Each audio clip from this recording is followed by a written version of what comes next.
Sports. We are the Fourth. We are the Lions.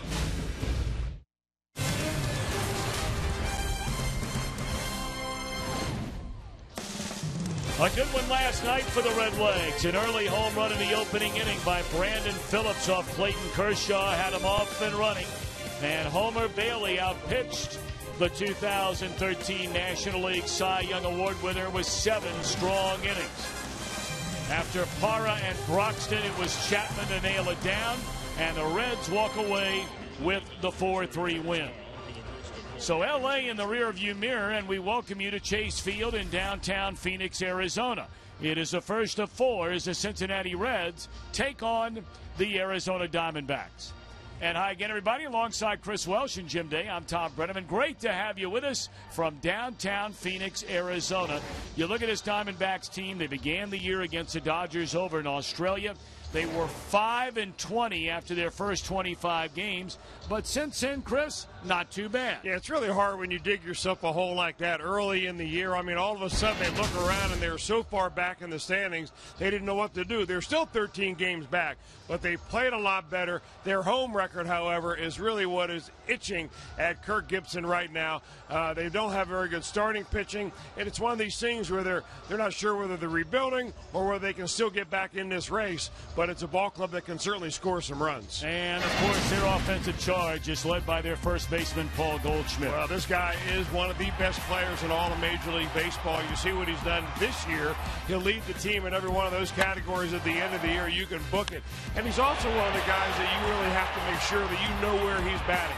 Wherever you are in the lineup, look in the on-deck circle. If Goldschmidt is off next, make sure you get the guy out ahead of him.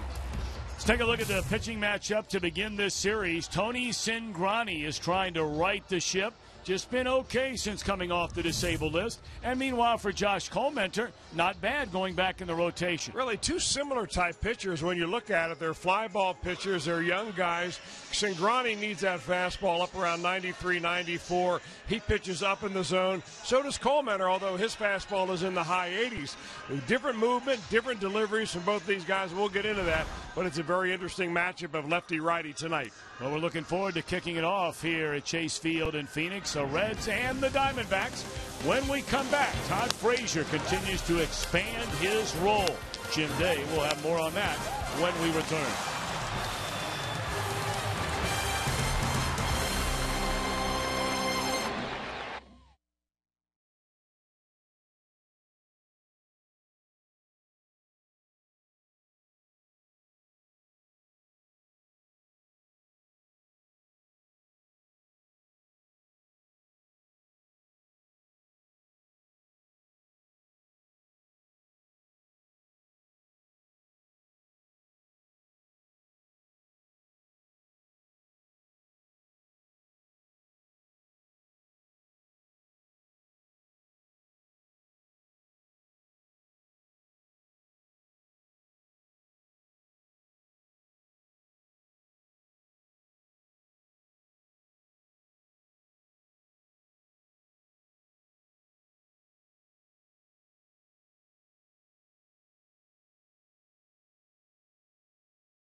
of the Cincinnati Reds and may not be reproduced or retransmitted in any form, and the accounts and descriptions of this game may not be disseminated without the express written consent of the Cincinnati Reds.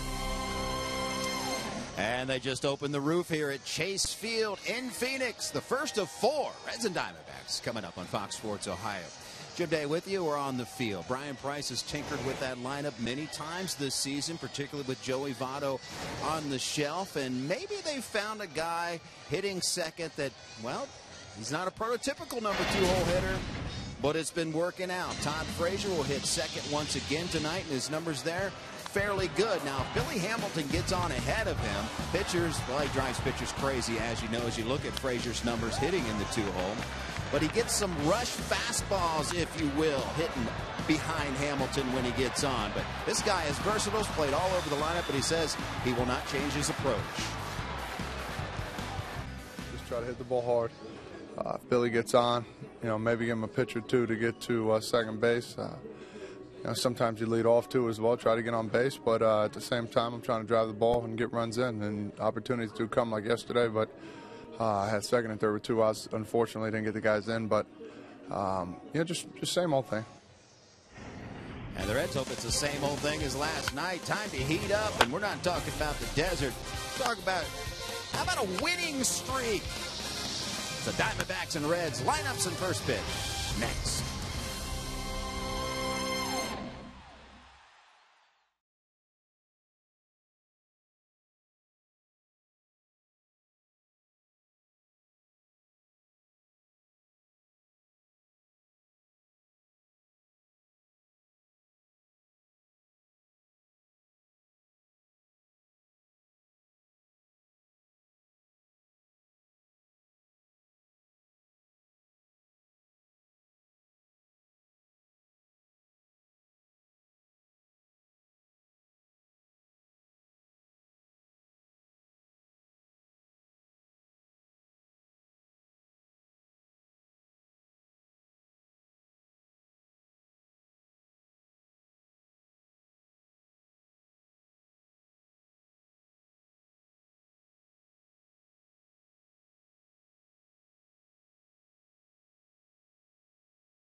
Dealer Ford go further by Cincinnati USA Regional Tourism Network. Stay close to CincinnatiUSA.com.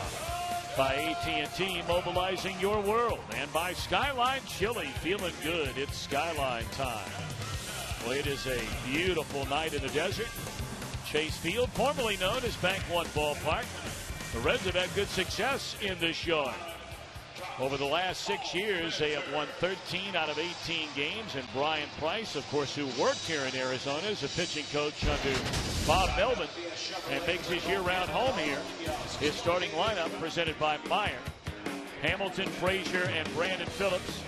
Jay Bruce, Devin Mesoraco, Ryan Ludwig, Ryan Pena again at first base, Zach Cozart at short, Tony Cingrani on the mound. Right-hander Josh Colmenter starts it for Arizona.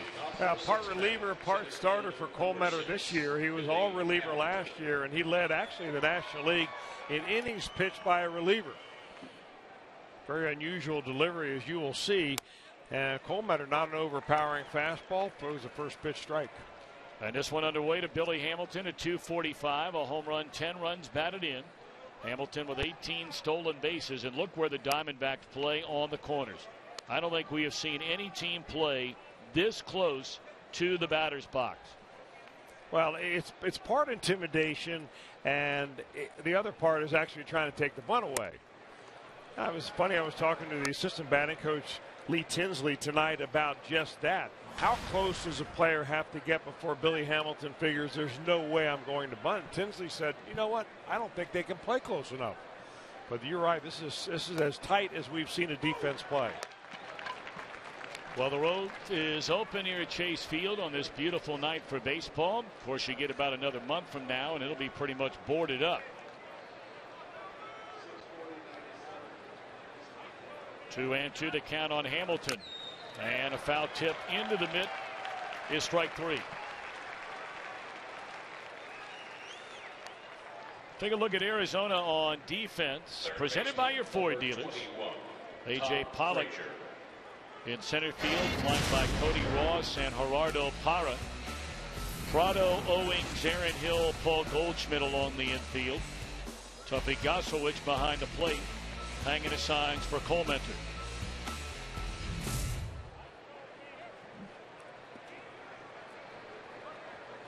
It's 97 degrees, but inside, even with the roof open, it is very comfortable. And Todd Frazier, the batter. Well, it's interesting what they do here, Tom, and of course you broadcast here for a long time, but they kept the roof closed really until right before the first pitch. And they had air conditioning on all afternoon, very cool in here, so I'm wondering if maybe we're getting a little bit of that residual artificial cool air that kind of hangs around, settles down deep, and it is very nice here tonight. It was toasty outside, though. Dry heat or not, 97 is 97. 1-2 on Todd Frazier. Todd, the team leader in home runs with 9, runs batted in 27, runs scored. 1 out, none on, and just underway. And that's a breaking ball, strike 3 call. Mark Ripperger calling the balls and strikes tonight. Well, Colementor is a 3-pitch pitcher. He is primarily a fastball pitcher. Then he drops a changeup in about 20% of the time, and rarely does he use that curveball. When he does, though, that big over-the-top looping curve can catch you looking, and that's what happened to Todd Frazier. Not an overpowering fastball at all. In fact, he tops out about 87, 88 miles an hour. Last 5 games, and now the first 2 batters here tonight. Reds have struck out 65 times. Double digits in each of the last 5 games. And this was a team, by and large, it was not striking out very much up until this recent run.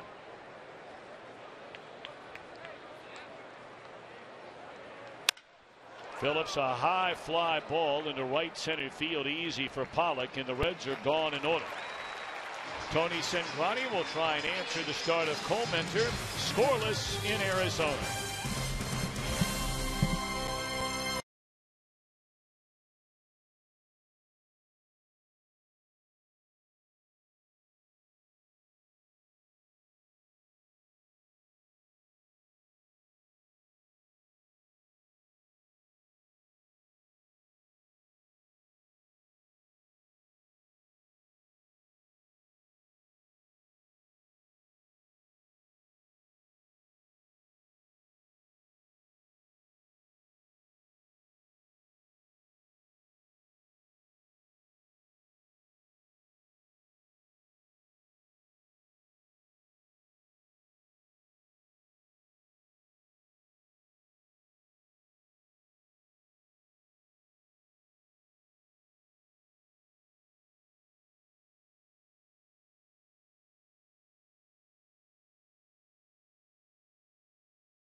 Arizona Diamondbacks.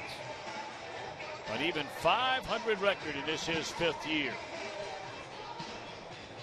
Take a look at the Diamondbacks starting lineup. A.J. Pollock, Chris Owings, a shortstop, then Paul Goldschmidt, Martin Prado, Aaron Hill, Cody Ross.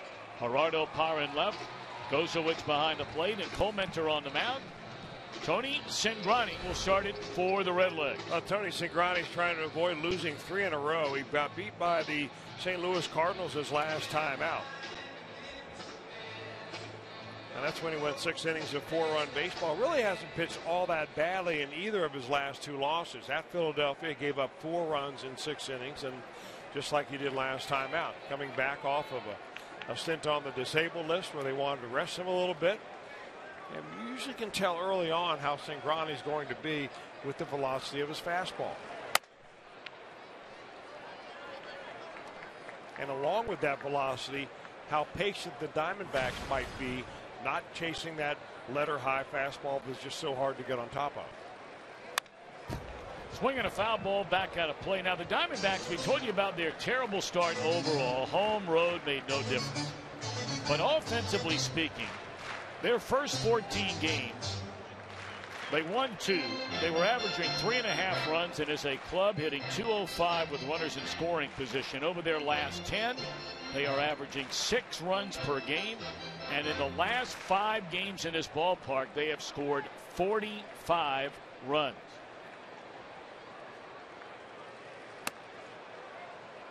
Two and one to A.J. Pollock, the Arizona center fielder.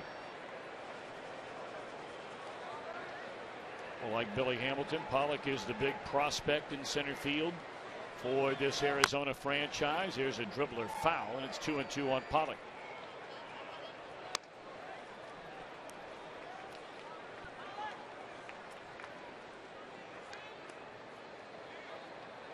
A rookie a season ago was Pollock. Had 28 doubles, 38 runs batted in. And 28 doubles, the 3rd most ever by an Arizona Diamondbacks rookie player. Still 2-2. Pollock is a young man that grew up in Connecticut and ended up going to Notre Dame. In fact, he was an MVP back-to-back years in Notre Dame. And that's when the Diamondbacks picked him up in the draft. I was wondering why my wife, a Notre Dame alum, was asking me about some guy named A.J. Pollock today. Now you know. Now I know.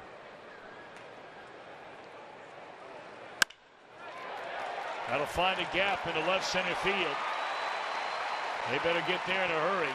Pollock on his way to second, and he will stop right there with a 2-base hit to begin the Diamondbacks' first inning. This team scored 8 runs in the first inning in their win yesterday against San Diego. Looked like a breaking ball that he got, and he kind of was patient on this. You know, he didn't really leave his shoes when he swings at it. He just goes down and lets Tony Cingrani provide the power and got it right on the sweet part of the bat. This is where Cingrani's had the most problem. It's retiring the first batter in the inning. And when you dig yourself a hole and you let an on-base percentage get too high with that first batter on all the time, it really sets a cycle of things to go bad. Put you on the defensive. You've got to pitch out of the stretch. You're worried about a sacrifice or a stolen base now. And when you compare Cingrani to the rest of the league, the on-base percentage against him this year at .467 is the highest in the National League. I'll never forget Jeff Shaw, when he was closing for the Reds, first time I ever heard it, said, you know, the most important guy of any inning is the very first batter you face. Makes sense. There goes a runner to third. Throw by Mesoraco, and this will lead to an Arizona run. Stolen base, throwing error.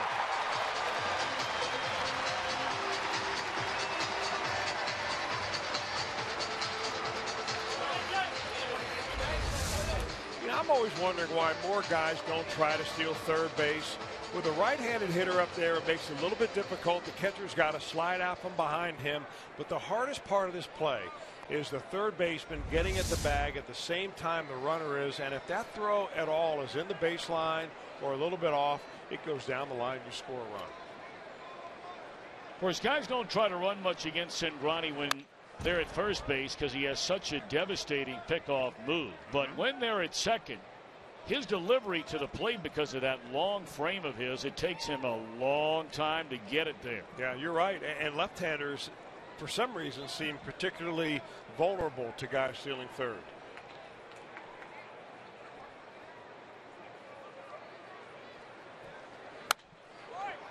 0-2 on Chris Owings. 93 miles per hour on that fastball by Cingrani. You know, you wondered, and no one's talking about it,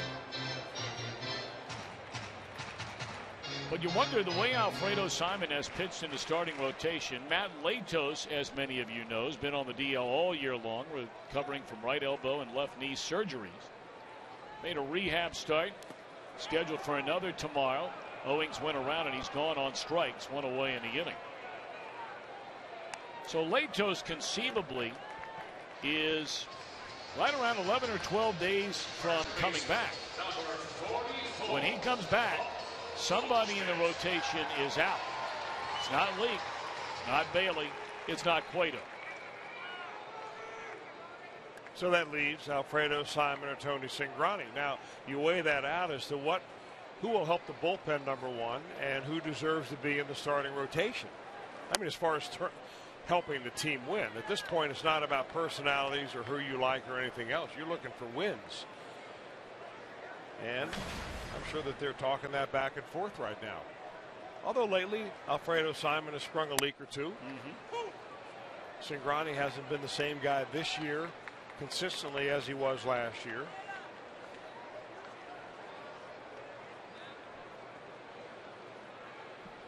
One and one to Paul Goldschmidt.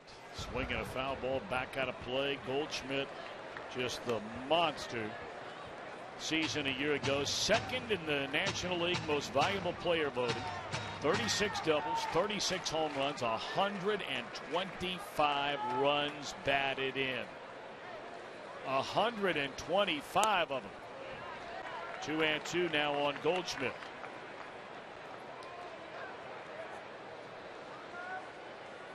Well, Johnny Bench used to say all the time, he said, you know, if you play just about every day, you knock in 100. If you're a middle of the order guy, that's a good year.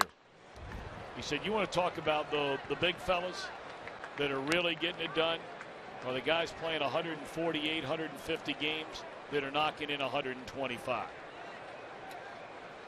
And that's where Goldschmidt was for the D-backs a year ago.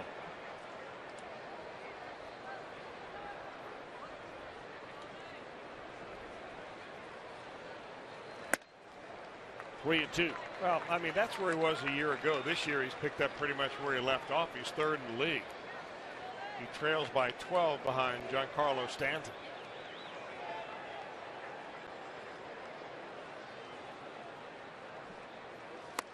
Gone swinging Goldschmidt. 2 outs in the inning. Third baseman, number 14. Now Tony Cingrani simply going back and playing good old-fashioned hardball right here.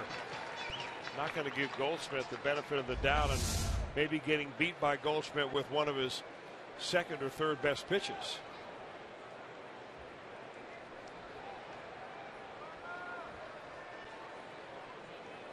So now he'll turn his attention to Martin Prado. Prado has homered in each of the last 2 games after not hitting one the entire year until then. Has been a good, solid player for a long time. Fly ball to right, and Bruce has it to end the inning. A double, a stolen base, and an error. End of 1. 1-0 Diamondbacks.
face lawyers for serious injuries. Best records at Chase Field since 2008. And how about the Cincinnati Reds? They've played well here over the years. 13-5 record.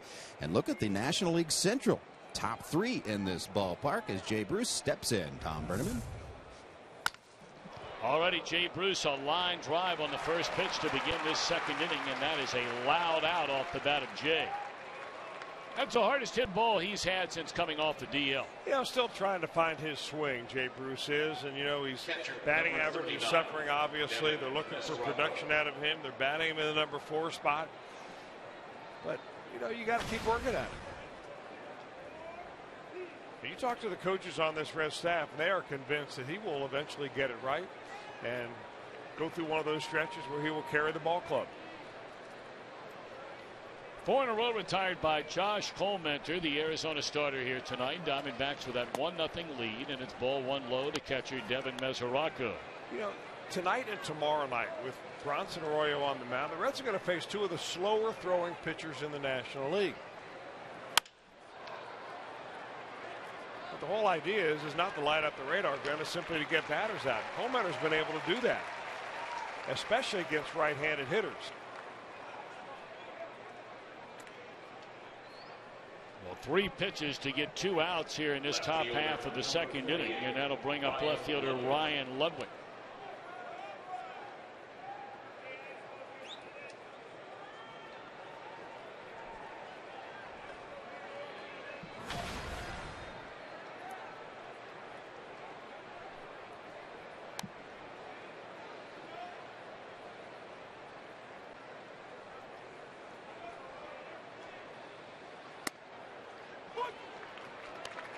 Well, everything Colmenter throws is a cut fastball. It runs away from right-handers, and he's been able to parlay that into a pretty good batting average against right-handed hitters.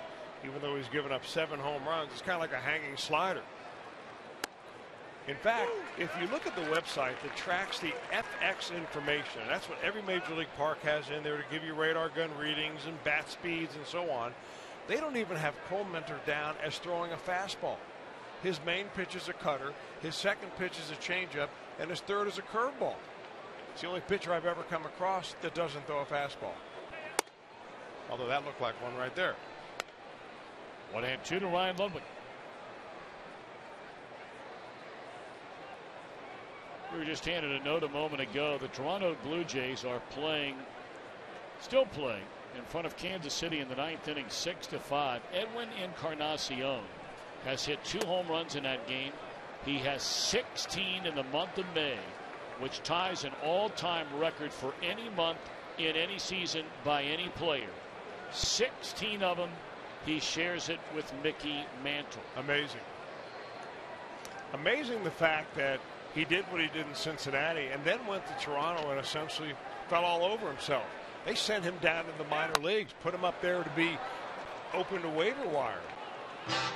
And he finally got the message and has come back and worked very hard to be a better player, taking things more seriously, off-season conditioning, and obviously turned himself into one of the better hitters around.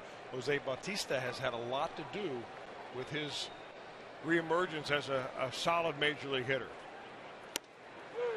Strike 3 called. Ludwig disagrees. The inning is over. 6 up, 6 down for Colmenter. He struck out 3 of them.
Missile, Wednesday, June the 4th. That's this coming Wednesday night.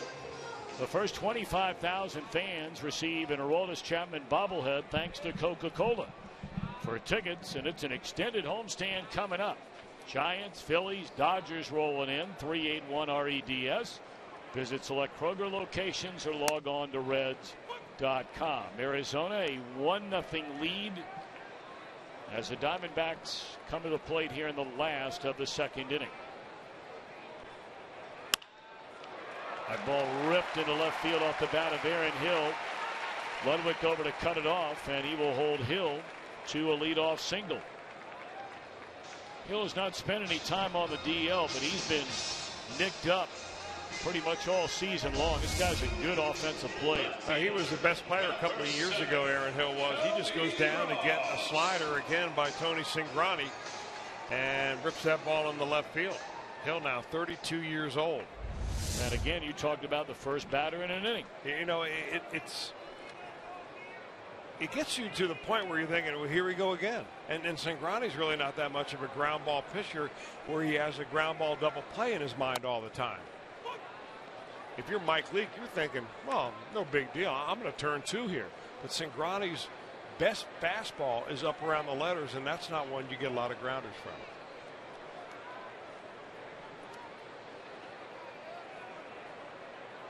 So now Cody Ross playing in just his 32nd game. He has spent a lot of time injured the last couple of years. In the final year of a big 3-year contract. And remember, he won the most valuable player award in the World Series his last year with the Giants and a one-time Cincinnati Red.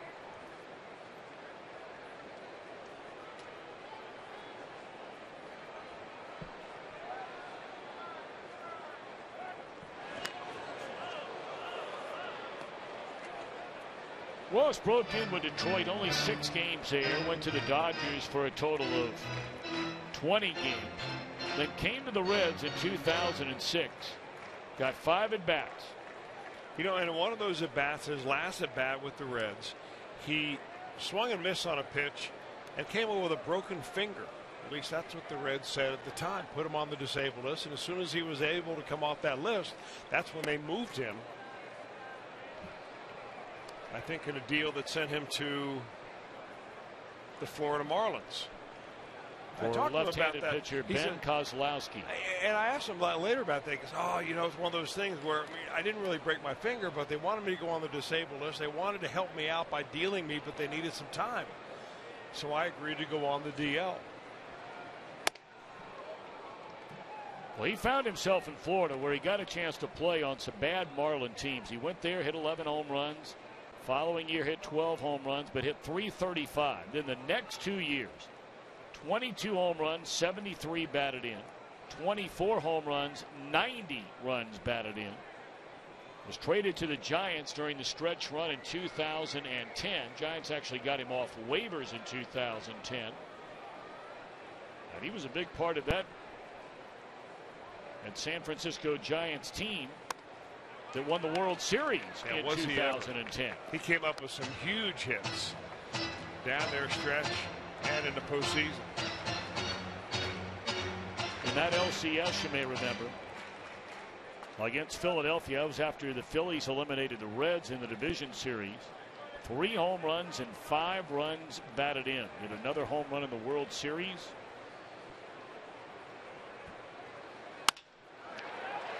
And there's a base hit into right field. So the Diamondbacks put the first 2 on against Cingrani here in the second inning.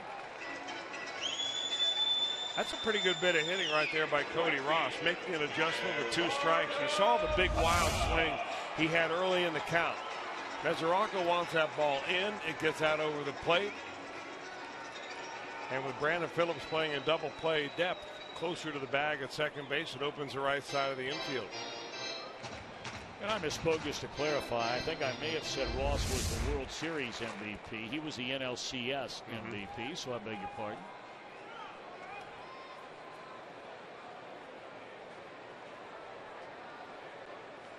Well, the Reds wondering if Gerardo Parra will be up there to bunt.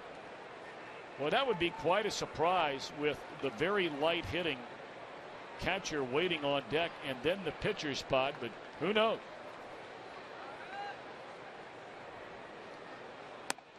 Strike one.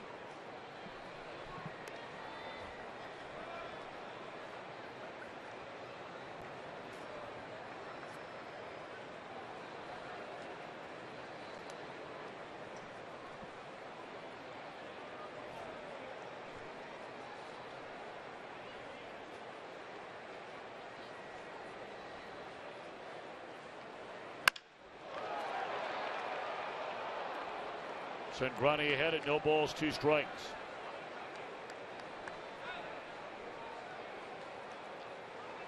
Well, last year when Tony Cingrani got 2 strikes on you, you might as well just get ready to drag the bat back to the dugout. He had the lowest batting average against. I mean, .013, 1 for 80. That's like he was pitching against other pitchers. But this year, much more pedestrian at a .263 average, which is nearly the highest in the league. Well, it's not a good number. And really what scouts call that is the put-away pitch. What do you have that is an unhittable pitch? And last year for Cingrani, it was that high fastball. This year, after teams have seen that, they have a tendency to lay off it. They're being more conservative, making him bring the ball down in the zone. What a play there by Mesoraco. How in the world was he able to stay in front of that?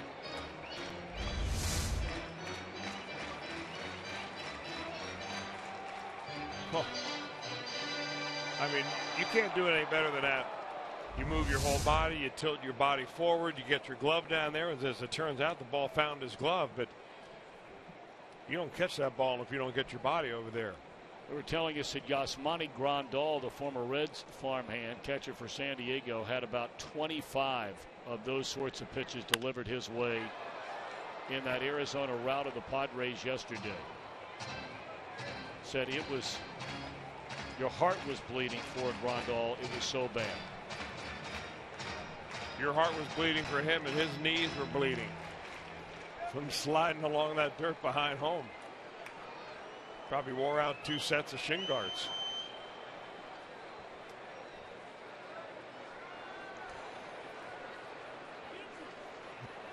Two and 2 to count on Gerardo Parra. Still can't put him away.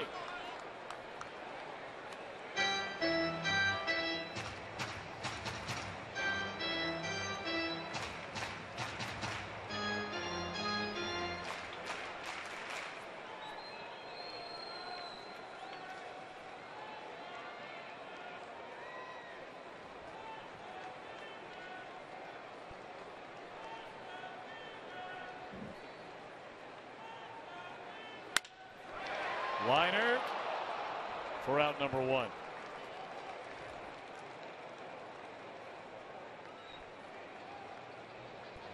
Take a look at the Reds on defense, presented by Ford. Pretty much a regular cast of characters the way it's been here for a while, what with all the injuries the Reds have had. Payne has done a nice job down there at first base. He really has.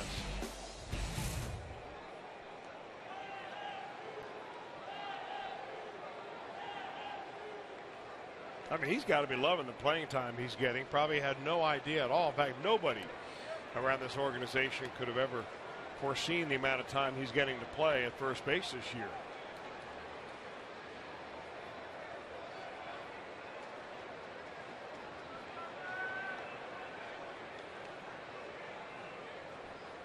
Kozowicz looks at a first pitch in there, a strike.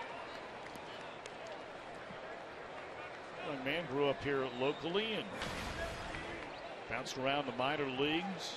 Actually, he was a teammate and the catcher for Mike Leake at Arizona State when they won the World Series in 2005. MVP of that team and drove in 74 runs that year. He won the backup catcher's job. Henry Blanco, remember him, been around forever. And Blanco decided to give it one more go. And Blanco knew that if he didn't get the job, he was going to become a coach for the Diamondbacks.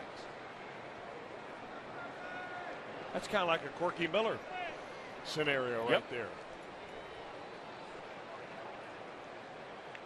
1 ball, 1 strike, 2 on, 1 out. And that's off the outside corner. This young man played locally in high school as well in Phoenix at Horizon High School.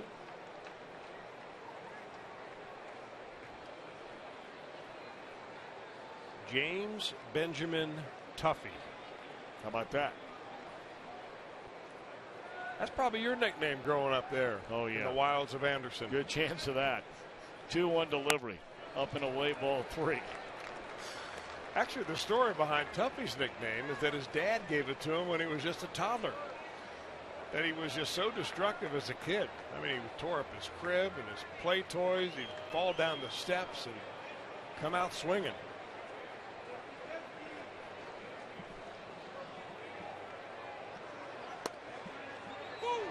Oh, Cingrani getting the 3-1 call there. That's a big pitch. They would have been loaded for the pitcher Colementor on deck.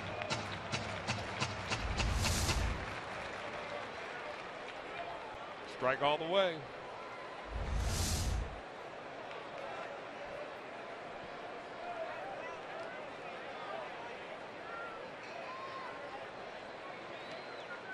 Runners go 3-2, and it is ball 4.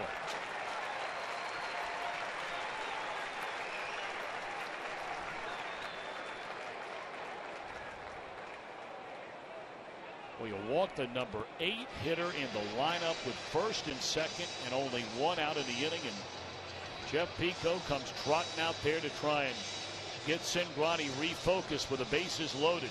You know, I almost get the feeling that Tony is kind of aiming the ball tonight rather than, you know, rearing back and cutting it loose.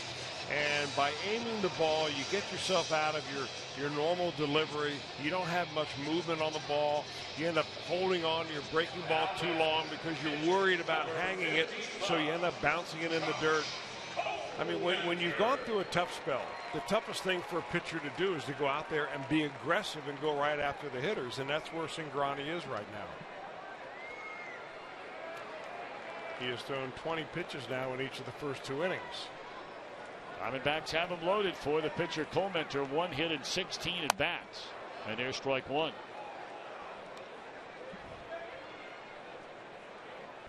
We talked about the offense for Arizona and how much better it has been of late after that terrible start. Winning only twice in their first 14 games. And really, you can document the difference in one statistical area: runners in scoring position. Their last 10 games, they have hit .340 with runners in scoring position. And this is going to get one, and it's going to be a double play ball by the pitcher to end the inning. Much needed, much needed. 1-0.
photo using hashtag #OhioFanPhoto. A chance to have it shown during one of our upcoming telecasts here on Fox Sports Ohio, brought to you by AT&T.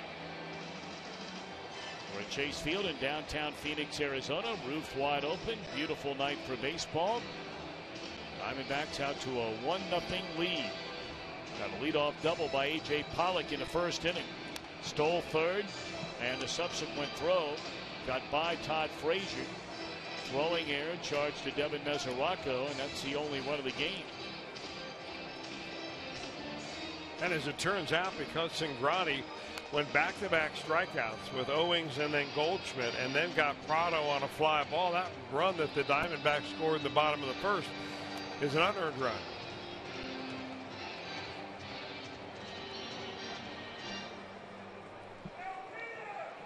I'm going to take a look at our steel power tool performer, Ryan Pena. How good has he been? Boy, what a pickup. Didn't get a lot of ink, not a lot of headlines. 6-game hitting streak, had 3 hits in the game last night in the win over the Dodgers. And playing a brand new position for all intents and purposes. He only played 4 games as a first baseman during his entire major league career. And now he's playing seemingly every night as a starter at first, and you'd never know it.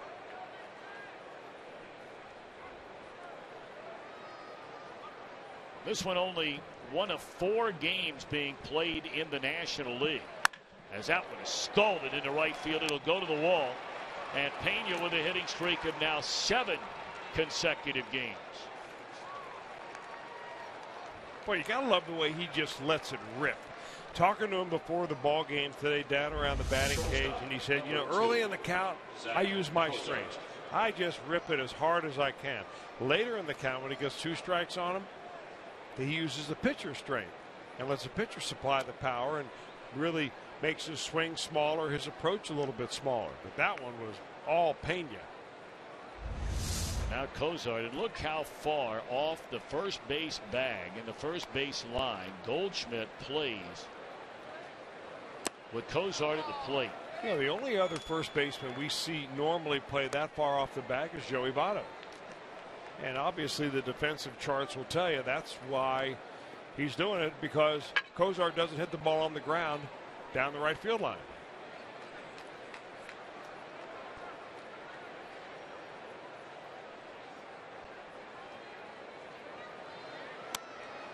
Breaking ball near strike to even things up on Zach. 1 ball and 1 strike.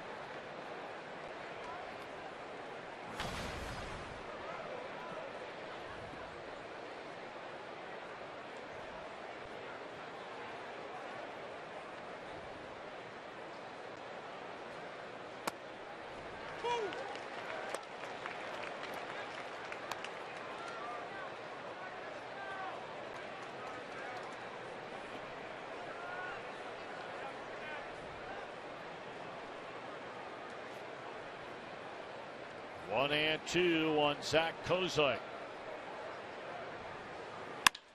High fly ball into right center. Does Pena dare tag here? And here he comes. Here comes the throw into third. And he is out at third.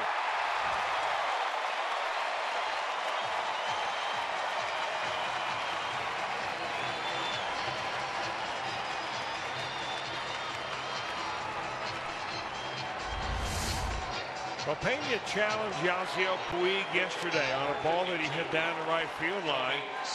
Puig came up throwing, and Pena outran that play to second base. He could not outrun that throw by Pollock.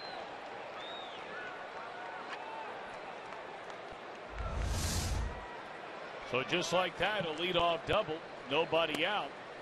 Now 2 away, nobody on, and the pitcher Cingrani looks at strike 1.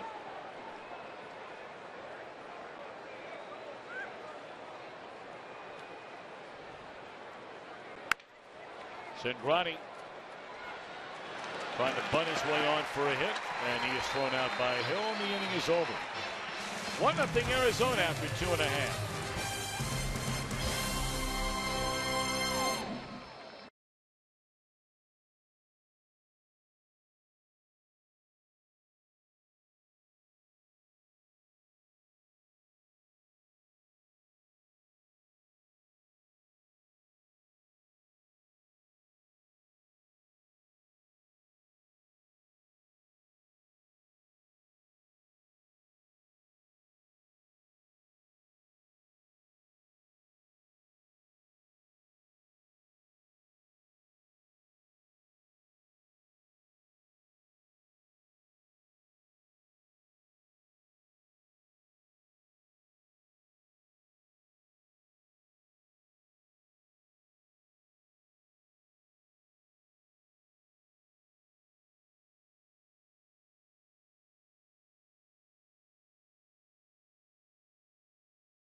Sports Ohio. Jim Day with you, and this was a big homecoming today. Well, a homecoming of sorts, if you will. Bronson Arroyo now an Arizona Diamondback for so many years in a Cincinnati Reds uniform. And I tell you what, the guys were tickled to death to see him today. There were hugs all around today before the game as Bronson was just getting reacquainted with everyone, including that guy right there, Mike Leake, who will face tomorrow night in the irony of ironies, the guy that is his main mentor. Both are very similar pitchers. They'll face each other tomorrow night. Now, Bronson's been a little bit beat up, and his velocity's been down. He's not known as a velocity guy, obviously, but he says, you tell Leake to bring his A game tomorrow because I'm going to be humming at 84 miles per hour tomorrow. Boy, he was the best. Still is the best, but he is missed every single day in the Reds clubhouse, team bus, clubhouse, batting practice, doesn't matter. Fun guy, good guy to be around. Cared.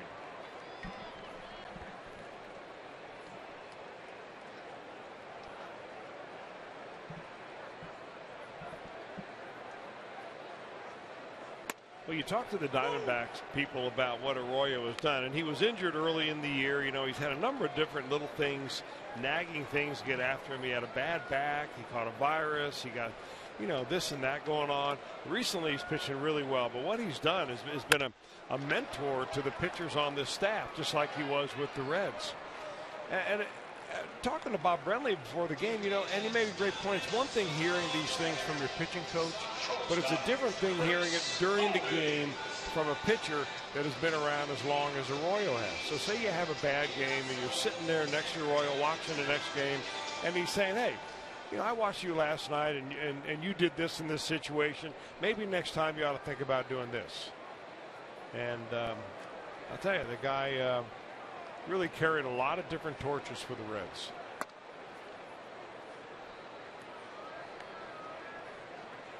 First time in an inning tonight, Cingrani retires a leadoff man, getting Pollock, who doubled, stole a base, scored a run for the game's only run in the first. And now a Tapper wide a third, and it's 1-1 on Chris Owings.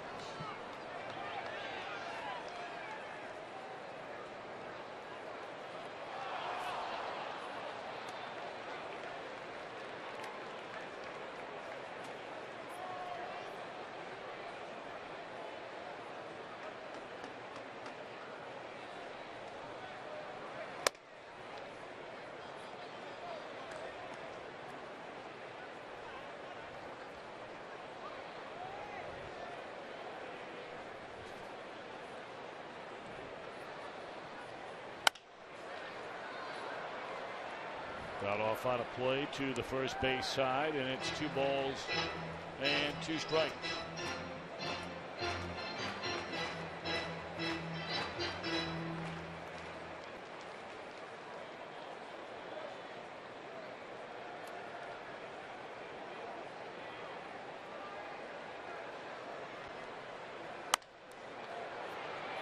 Once more to the first base side.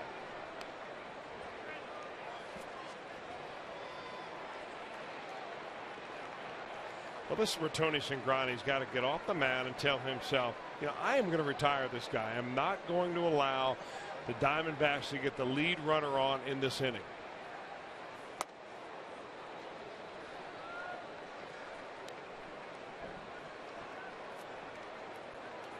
Well, they got Pollock at the first guy and Owings the second guy. He took care of Owings last time on an 0-2 slider in the dirt. Goldschmidt's next. And that ball's hit hard into deep right center field out by the swimming pool, and that will bounce into the pool area. So Owings with a ground rule double. Well, they are hitting some balls hard off Cingrani early on tonight. Already their 5th base hit. 4th hit, I beg your pardon. Pretty good swing right there by Chris Owings, taking that ball the other way and one hop into the lifeguard stand. So now with a base open, you have Goldschmidt, the batter.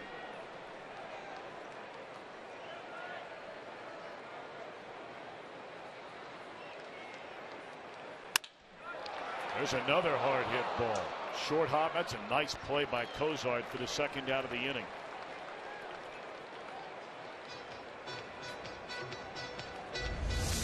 Now, one thing the Reds have been able to rely on so far this year is that defense. That one right at Zach Cozart. He's able to smother it and take a hit away from Paul Goldschmidt.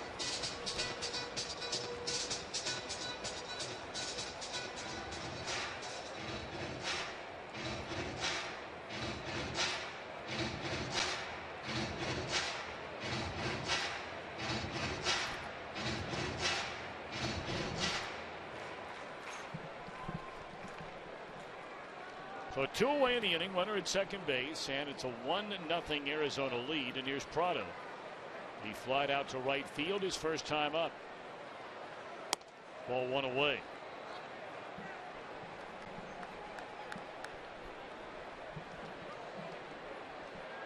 We're talking about the Diamondbacks and hitting with runners in scoring position of late, and what a difference it has made for their club offensively after the terrible start to this year. On this homestand, they are 12 for 32. That is a .375 batting average.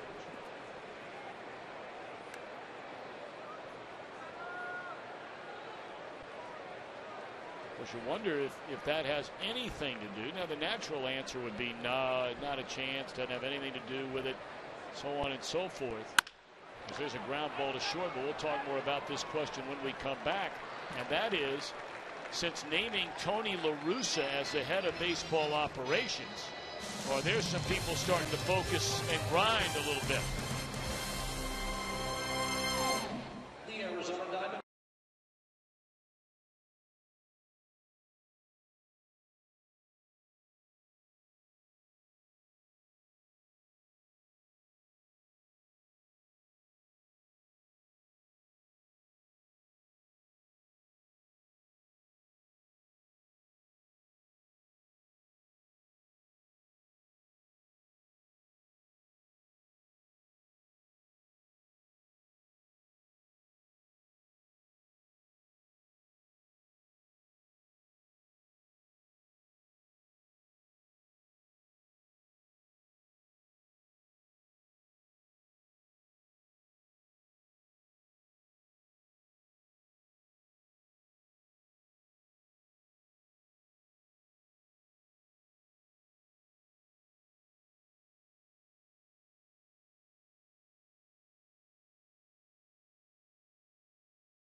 The feature on a wounded Warrior who was given a gift at attending the Reds fantasy camp.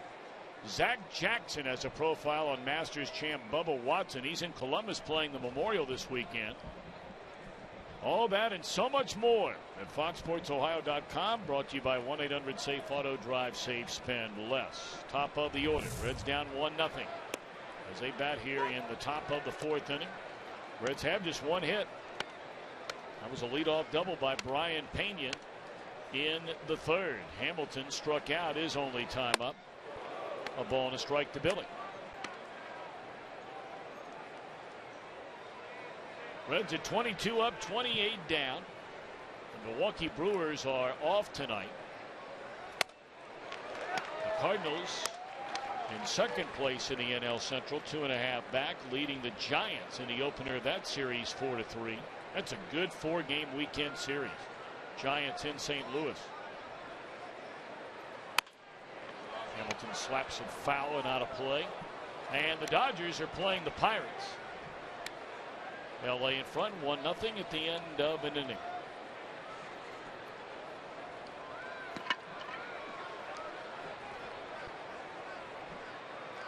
One and two on Billy Hamilton, and hooked into right field. That's a base hit. So now let the fun begin.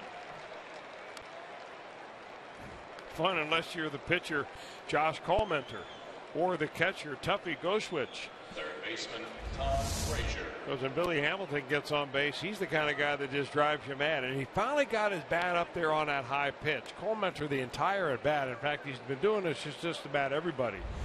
Throws that ball up around the letters.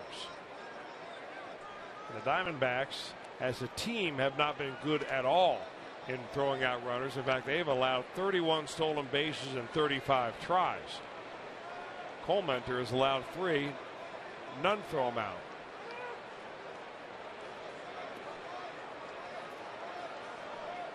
Now, Goschwich is the better defensive catcher. He's only played in 10 games this year, so he's not seeing much action. Their regular catcher is Miguel Montero, who was very good throwing out base stealers in the 2011 and 2012 years. In fact, Montero threw out a higher percentage of would-be base stealers over theirs 2 years than Yadier Molina did. But then the wheels fell off last year. This might be a pitch out here. Oh, that's a throw over.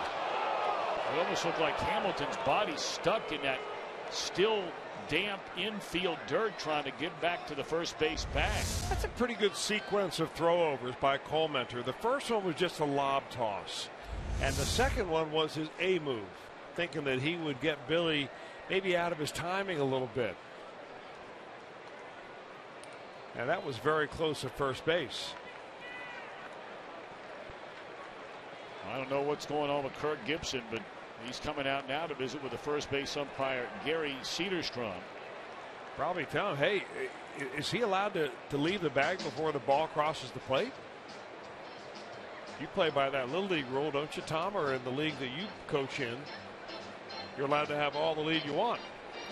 Well, thankfully, they don't allow them to have all the lead they want, but not whole rules about letting 9-year-old little kids steal bases. That's an entirely different topic altogether. That's the most absurd thing I've ever seen.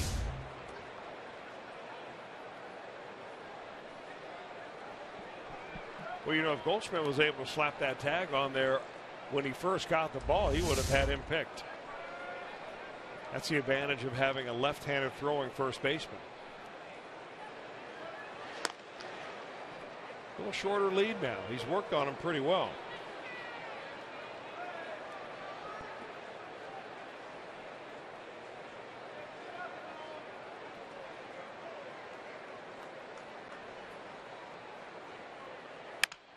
And this will be an easy double play. Frazier swings at the first pitch in the at-bat with Hamilton over there at first base. Of course, Todd has been moved all around that batting order. Well, I mean, he just rips this ball right through the middle, and, you know, 95 times out of 100, that's going to be a base hit. But they're going to play him over to pull the ball. They're going to obviously snug him up towards second base in a double play situation, and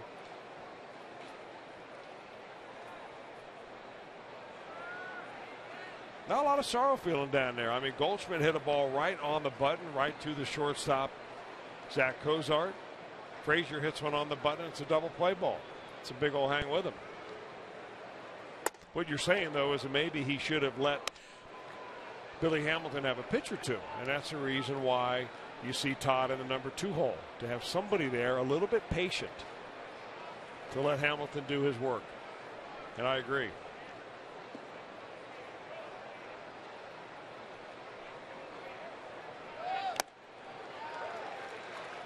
But really, you look at it, it's a combination of two things. One, it's a guy who rarely gets thrown out trying to steal a base. Maybe the fastest guy in the league.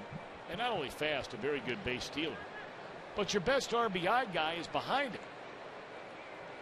So, man, that combination of potentially having a runner in scoring position for Frazier, as good as he has been, this year and knocking in runs and knocking in big runs, that's a nice thing to have. Yeah, and I think the other thing is that it's not like that's the last fastball that you're going to see in that at bat. Because if Billy Hamilton does steal second, the pitcher's now worried about him stealing third. Ground ball down to third. And Prado throws across the diamond. Second straight inning, the Reds put the leadoff man aboard, but no damage done. They're down by a run in the middle of the fourth inning.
Ohio brought to you by JTM Food Group. Let's create great dishes together. By Toyota. For over 30 Toyota offers, visit buyatoyota.com. And by B-Dubs. Spent $30 on a gift card for dads and grads, and I'll give you a $5 bonus. Buffalo Wild Wings, wings, beer, sports.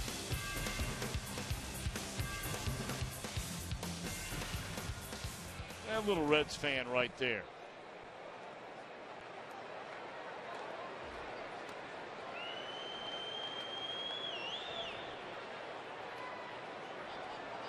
Wonder if that might be the first ball game for that youngster.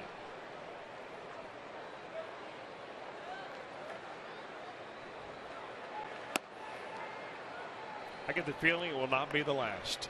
I think you're right.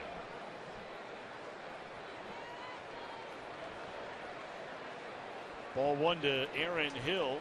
Hill led off the second inning with a single into left field, and he was standing at third when Cingrani got the pitcher Colementor with the bases loaded to bounce into an inning-ending double play. Last 4 outs by Cingrani, all ground balls to the shortstop Kozai. And this one is swung on and fouled out of play. 2-1 to Aaron Hill.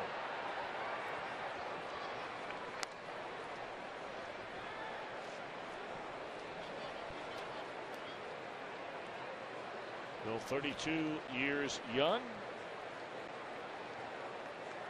Played collegiately at LSU, a native Californian. Had a number of rock-solid offensive seasons. Coming up originally with Toronto. 1 year he had 36 home runs, knocked in 108 runs, had nearly 40 doubles. In 2012, the last year he was healthy for the Diamondbacks, he had 44 doubles and knocked in 85. And he's got plenty of pop in that bat. It's 2-0 Arizona.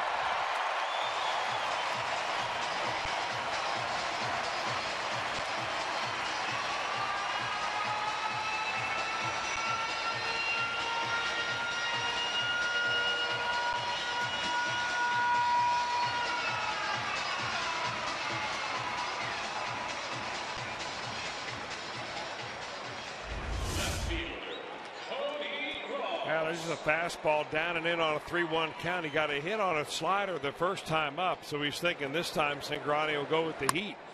And he puts it right in the wheelhouse.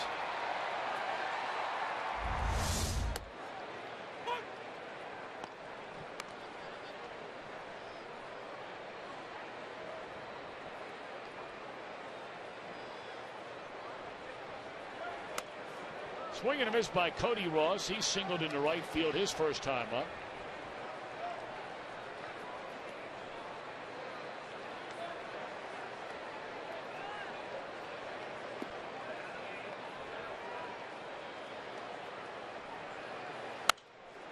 It's hard to believe. I don't know how you feel about this, Chris, because I know, well, I'm guessing, I shouldn't say I know, but there's not a lot of age difference. You're a little bit younger than Kirk Gibson is, but boy, you look back and you remember Kirk Gibson as a player, and the fire, and the passion, and the tenacity, and just display of emotion. Unbelievable baseball player, of course, a great football player at Michigan State. Man, could he play football? Tough. Well, you only look at him now, and he's gotten so slim, and he's so soft-spoken, and we're not down there every day, and whether or not he's getting on guys with the same fiery sort of personality anymore, but if it is there, you rarely ever see it. It's hard to believe it's the same guy. You're right. I remember a story when he first went over the Los Angeles Dodgers. Of course, he was a mainstay with the Detroit Tigers for such a long time. And towards the end of his career, went over there to the Dodgers. And in spring training, somebody played one of those practical jokes on him where they filled his cap with shaving cream. And then he didn't know it. Of course, he put his cap on after he came back from an at-bat. And that shaving cream went everywhere, and everybody in the dugout started to laugh. Everybody but Kirk Gibson. And he looked each one of them in the eye and he said, "Now I know why you guys have finished where you finished. Because this isn't about joking around. This is about getting ready for Major League Baseball." And that was a year in which Gibson just went off and had a tremendous year. And, of course, became a World Series hero with a dramatic home run. But he won the National League MVP award. That was in 1988. Yep. Off of Dennis Eckersley. Yep. Game one after he had hobbled off the bench. Look at him just running around the bases. He was in so much pain. And he had the fire. You're right. He had the fire back then. And maybe, having a fire like that doesn't translate into being a manager and having that kind of fire. But he's found a way to have these guys win. He won more than 90 games the first year he was here as a manager. As you said at the onset of the game tonight, he's an even 312 up and 312 down as a manager of the Diamondbacks, including all the games he's managed here. Parts of 5 seasons. 17 years in the major leagues. Check swing and a miss, and it's 0-2 on Parra. Because sometimes if you have a manager that is kind of a rah-rah kind of guy and you have a team that is not a rah-rah team, the manager feels like he's out there on an island all by himself, rah-rahing himself, but not really getting the players up. That's why you need some guys on your team like Kirk Gibson and that attitude. That's where Todd Frazier comes in on the Reds, where Mesoraco comes in on the Reds, where now I think Brian Pena. 2-2 to Parra. Now, I asked a question an inning ago about how much better the Diamondbacks are starting to play now, and some of the categories that start to show up, especially the numbers. A lot more offense, a lot better with runners in scoring position, and I know you'll get arguments about luck and all that kind of thing, but do you think, and I asked a question before going to break, they've got a new sheriff in town around here now. Yeah, I don't think there's any bearing on it. I think it's going to take a little while for Tony La Russa to put his thumbprint on this organization. Well, that is just an at-bat that completely walks away from Cingrani. One ahead, 1 ball, 2 strikes, made Parra look terrible and misses on 3 in a row outside. So you don't think it has anything to do with it? No, I don't. New boss in town. He's watching your every move. I mean, every little thing you do, maybe the way you carry yourself in the clubhouse, the way you prepare for a game, and then execute the game. I'm not so sure he's right in there doing that yet. I'm sure he's looking at the personnel, and not only on the player personnel, but the coaching staff, the evaluators, the scouts that you have. I think it's going to not be an overnight process when you bring in a new director of baseball operations, which is what Tony La Russa will be. Of course, I mean, there's all kinds of rampant speculation about Kevin Towers, a general manager, the field manager. We just talked about Gibson. Kevin Towers has been doing his job for a long, long time. Generally, the only guy he's had to answer to in the past is, you know, the owner of the team. But now he'll be answering to Tony La Russa.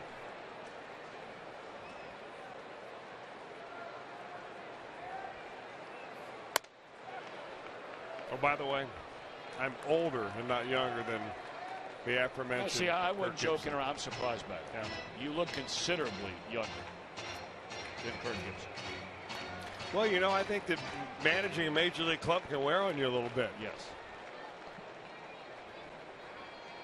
Although sitting next to you for the last few years, That's been like a fountain of youth for it you. has been.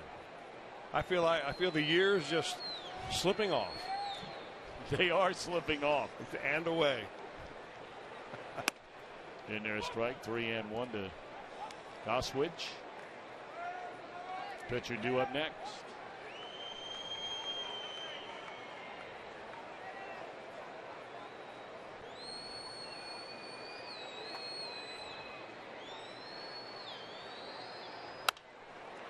Three and two on the Arizona catcher.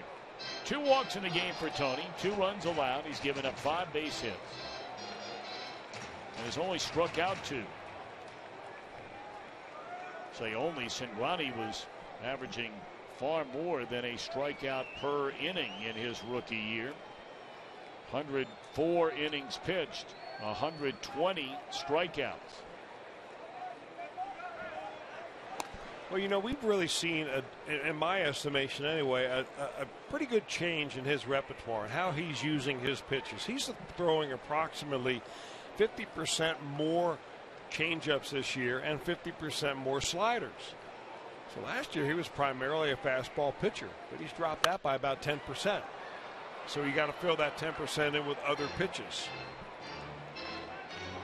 And I think that's in an effort to try to make him a more well-rounded pitcher, and there's nothing wrong with that.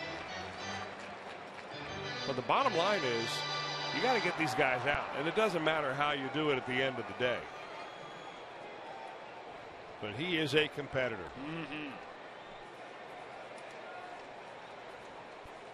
3-2 the count. Runner not going in a pop-up. Billy Hamilton calling off Jay Bruce, and that will be the second out here in the bottom of the 4th inning, an inning which Aaron Hill led off with a home run to give the Diamondbacks his current 2-0 lead. Now here's what we were talking about as far as his pitching arsenal. What he did last year was throw 82% fastballs. This year that's down 10%.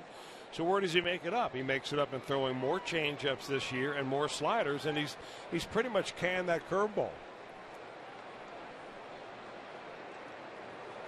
Now, you were a guy who made a good living throwing a good curveball. Let me ask you a question. At the end of the day, if you were going to work with a young pitcher on throwing the curveball or the slider, which one do you like better? Well, I think it depends on what his delivery is, because there's some guys that are better slider pitchers and some that are more curveball pitchers. We talked about Clayton Kershaw when he pitched against the Reds yesterday, and about how his curveball was, it's somewhat unusual now because that seems like that's an old-fashioned pitch. More and more guys are going to a harder pitch, a cutter, a slurve, a slider, those type of pitches instead of the good old-fashioned overhand curveball. The home run by Hill in the inning. We go to the 5th, 2-0 Arizona in front.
Ballpark. Saturday, June 7th, the first 20,000 fans receive a Reds cap, thanks to yours truly, Fox Sports Ohio. For tickets for this exciting weekend of Reds baseball, call 513-381-REDS. Visit select Kroger locations or reds.com/tickets. And Jim Day back with you. And I tell you what, when you travel a lot for your job, the little things in life become big things, like sleeping in your own bed. That's exactly what Brian Price and a few others got to do last night. Makes his offseason home here in the greater Phoenix area. And before I did the post-game interview with him last night, I said, hey, Skip, you didn't win the Dodgers series, but at least you're going home on a good note. And he says, yeah, no wife likes a grumpy husband to come home, so at least I won't be a grump. Said he got to sleep about 3 a.m., and hopefully the Reds can rally here and won't have a grump on our hands tonight, boys. Indeed.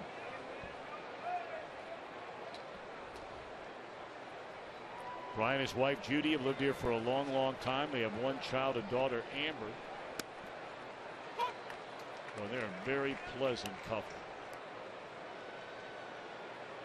Judy was in town for that Women in Baseball 101, that big event we had with over 580 baseball fans, all women at the ballpark. 2 homestands ago. That was an incredible event.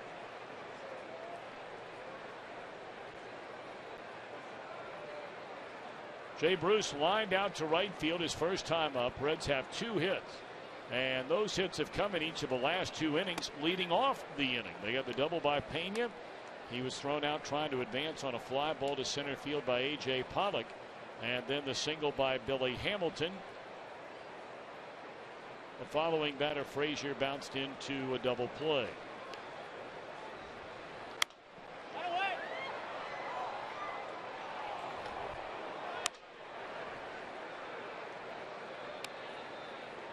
Nice to have my main man Lukey up here with me tonight. Well, you're not kidding about that. Well, he's got his Reds gear on tonight. Got the red shorts, Cincinnati red shirt. Looking good. 2-2. And a little number. Little roll foul. Now, Lukey tells me that when he travels, he takes his baseball glove with him. He does. We were outside today. I like it. I like that a lot. We're outside today. We're just going to see. We had Luke pitching, his sister catching. I was just standing in the batter's box pretending a batter was in there, and it was a contest between him and his sister as to who would throw more strikes. Would you walk a batter or strike out the batter? Nice. Good game. You're not kidding. Bruce gone swinging on a fastball up in the zone. And that is the 4th strikeout for Coleman. Coleman has been really an expert at changing speeds. I mean, it really doesn't matter. It helps you when you do throw 97 miles an hour, but if you don't, you have to spot it and then change speeds in the process. And he did that very effectively against Bruce in that particular bat.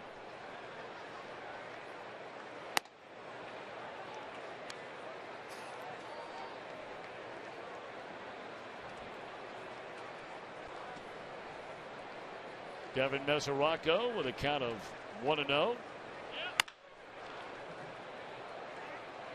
Devin flied out to the right fielder, his first time up.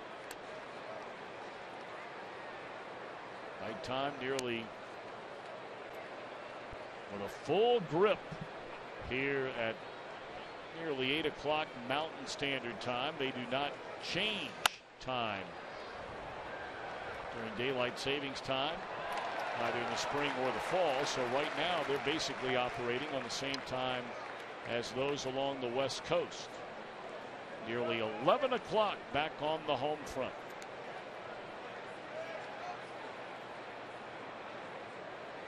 Well, the Cardinal bullpen is melted down against the Giants. There's a jam shot roller to the right side. 2 out.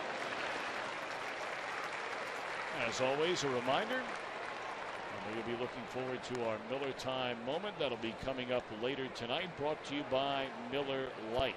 The Giants score 3 times in the 8th inning, and now they bat in the 9th with a 6-4 lead over the Cardinals. Pirates trail the Dodgers 2-1 that game in the 3rd.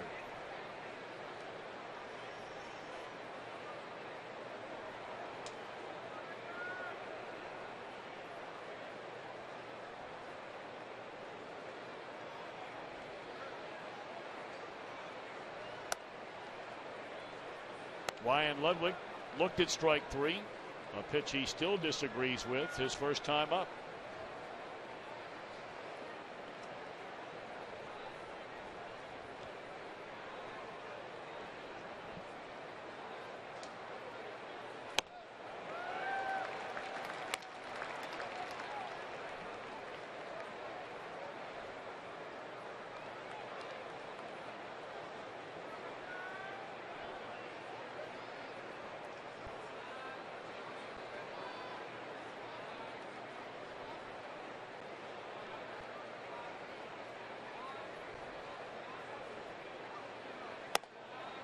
Two and one to Ryan Ludwig.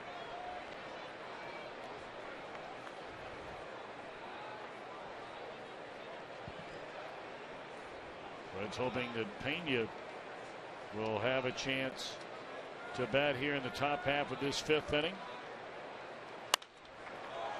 That one swung on and dropped foul and out of play. Comenter from the heartland. He pitched collegiately at Central Michigan University. Yeah, he's from a little town in Michigan named Homer, Michigan, right on the Indiana border. Small little town, and he led his high school team to the most miraculous winning streak in the history of high school baseball. They won 75 games in a row. Wow. High fly ball down that left field line, and there is room in foul territory for Ross, and that'll do it. Reds are drawn in order. Middle of the 5th, 2-0 Arizona in front.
All night in America on Fox, and we'll see Tampa Bay v. Boston under the Pirates and the Dodgers. MLB doubleheader begins Saturday, 3:30 Eastern on Fox Sports 1, 7 p.m. Eastern on Fox. 2-0 Diamondbacks, bottom of the 5th inning. And a first pitch breaking ball, and a good one. That looked like a curveball. A pitch that he has thrown so rarely this year that it really hardly even shows up on the use charts.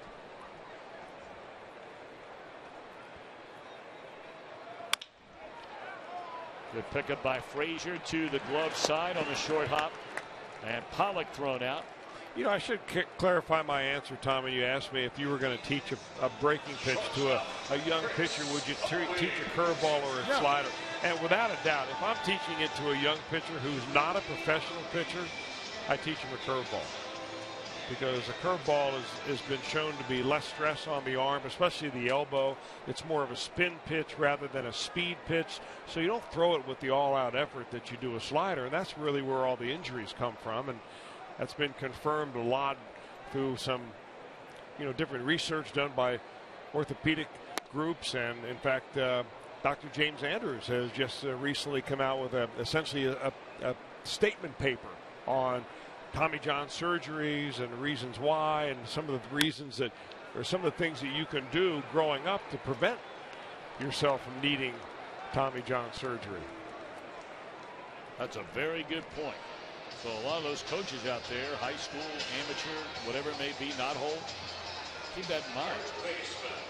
And how old would you wait for them to start learning? Well, I wouldn't really teach a curveball until you're, 12 or 13 years old. Even the first year or two when you learn it. I would never let our kids, when I was coaching the kids on the way up, never let them throw it until they had 2 strikes on the hitter. And that oftentimes isn't very often. It's a great idea.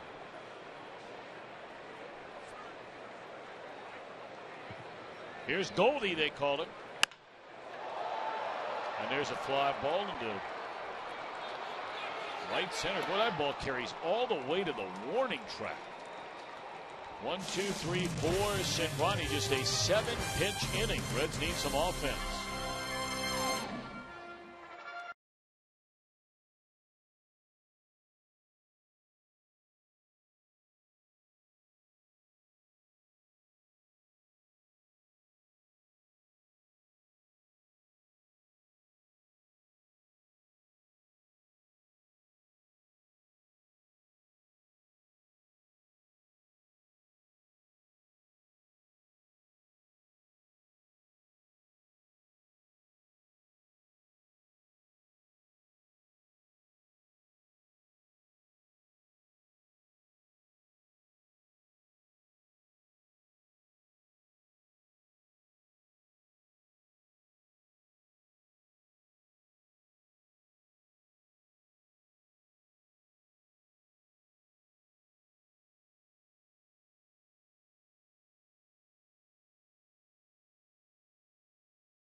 On Fox Sports Ohio.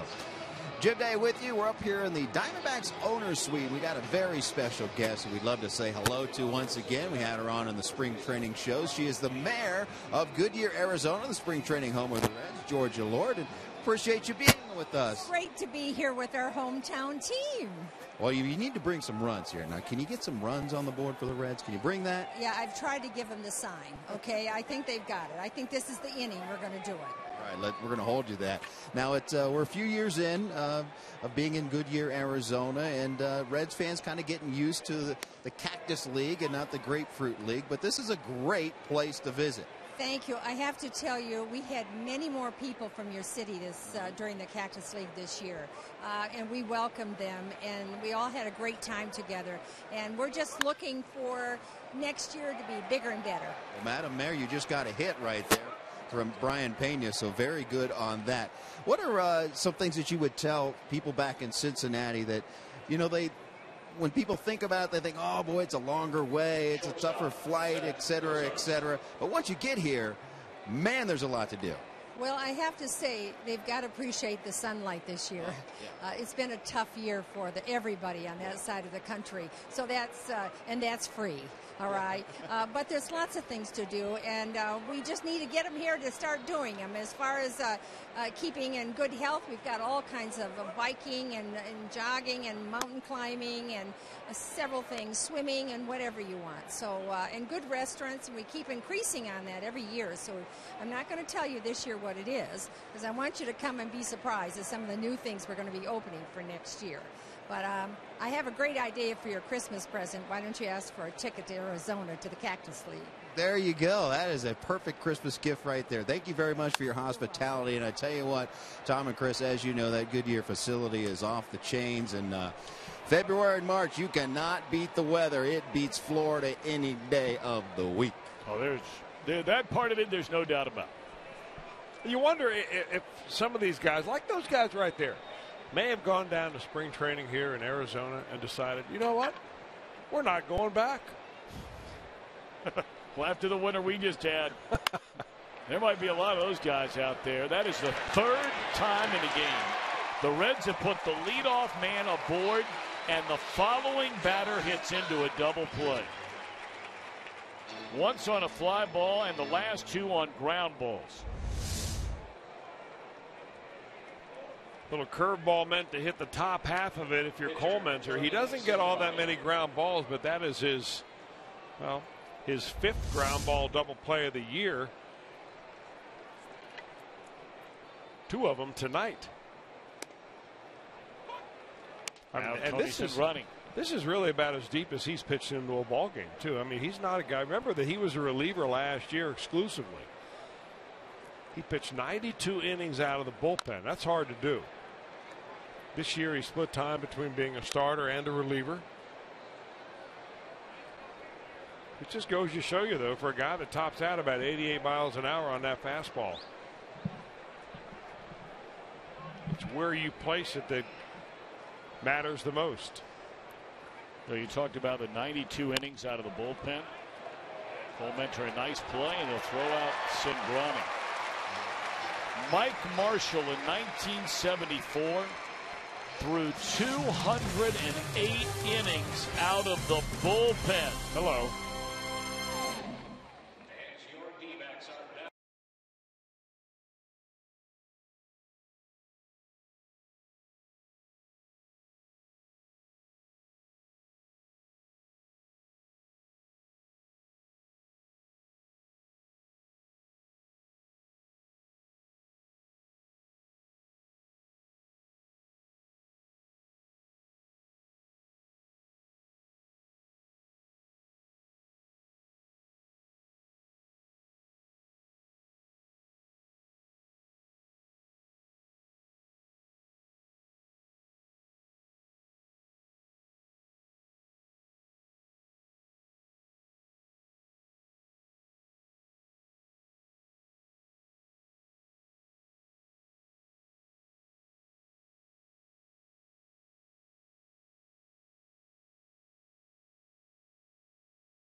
Business Solutions Conference Center at Great American Ballpark.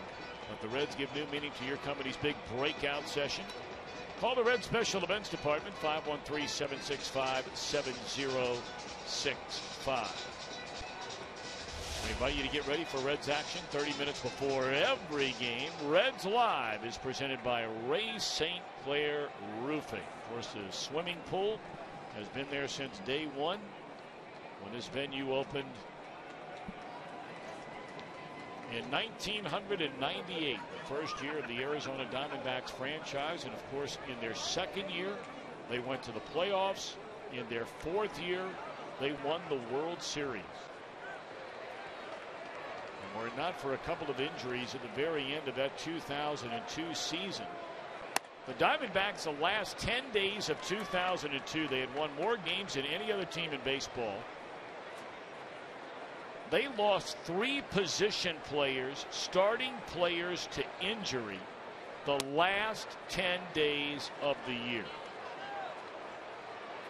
including Luis Gonzalez, one of their big stars. Or they may have won the World Series in back-to-back years. They were that good. 3-0 to Martin Prado.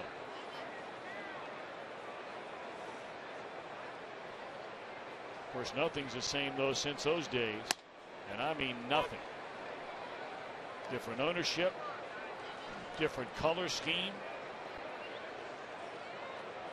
I guess the one constant would be the ballpark. 3-1. Will hit hard, and it will one hop the wall off the bat of Martin Prado, guy who has always killed Reds pitching. Just killed it.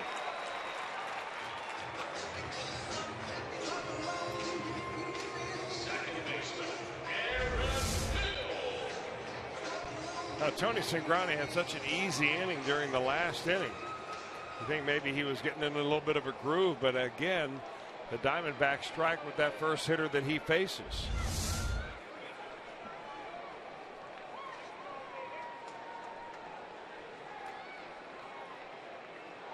Well, the Reds have action down in that bullpen. Yeah, it looks like J.J. Hoover throwing down there. Yep. Well, you've got nothing but the here and next righties. And there's a base hit into center field. They are going to wave around the runner. And Hamilton will just throw it into second base, 3-0 in favor of Arizona. You know, it looked like on that pitch that's a changeup that Cingrani really telegraphed. He slowed down his motion completely and didn't keep the same arm speed going at all. And Brian Price realized that his offense is doing nothing against Coleman. That's a quick pace to the mound to probably make a pitching change. Yep.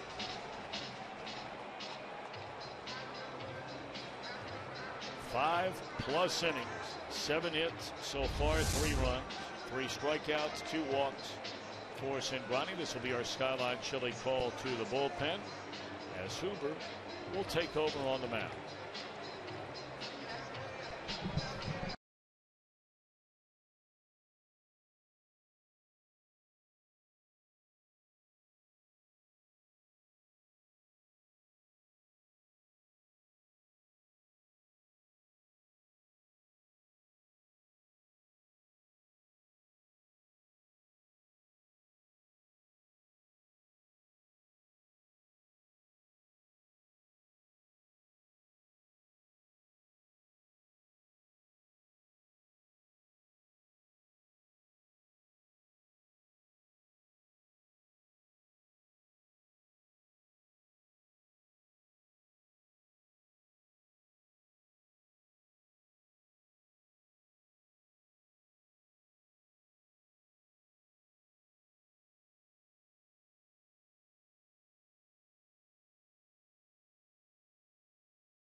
Five-plus innings allows back-to-back hits, leading to a run here in the 6th. Yeah, he really pitched around some hard hit balls. He gave up about 9 hard hit balls. 18 balls were put in play against him. Only 3 strikeouts for Cingrani. But, you know, 3 runs if the bullpen is able to hold him right here. 5-plus innings, not all that bad. He kept the team in the game, but right now the Reds are simply not exactly swinging the bats hot. Cody Ross swings and fouls it out of play.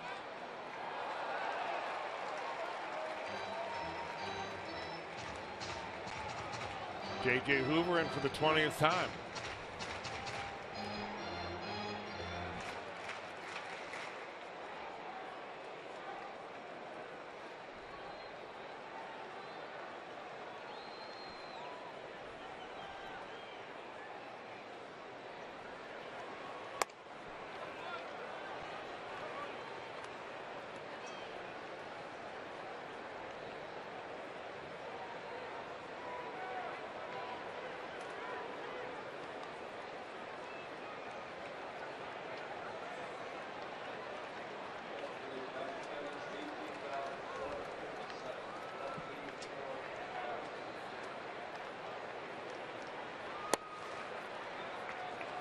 Two and one to Cody Ross. Ross in the game is singled in the right and popped up to short.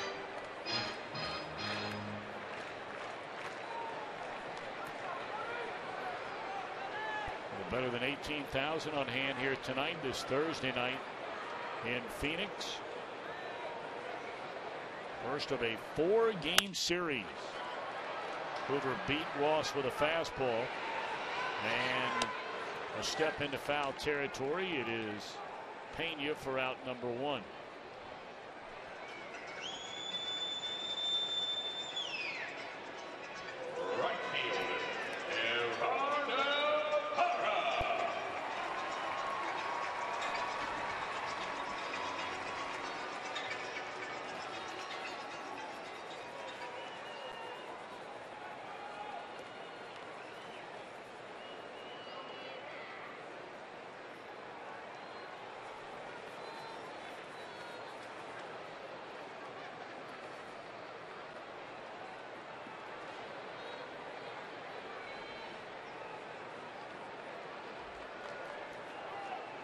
So now Parra.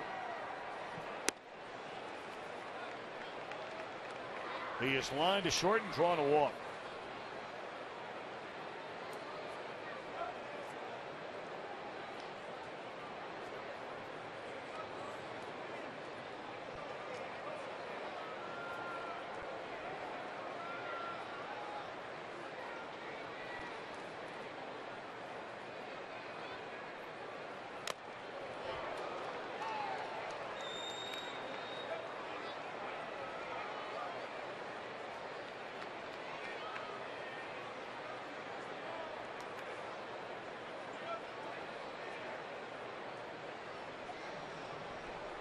One and one to Parra. Guy who's just wanted to be an everyday player. He'll go through long stretches, and then the Diamondbacks will make some moves in their outfield during an offseason on any given year. And he'll begin a year as the 4th outfielder. He's won a Gold Glove in his career. There's a Tapper foul wide of first.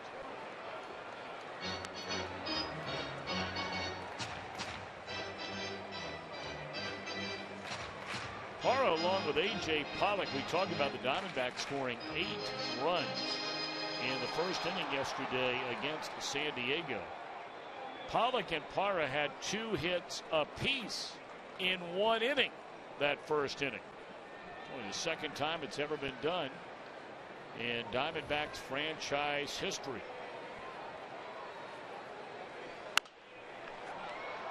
Last time they did it was going back to 2006. I remember that game. That was in Colorado. How about the names Eric Burns and Sean Green?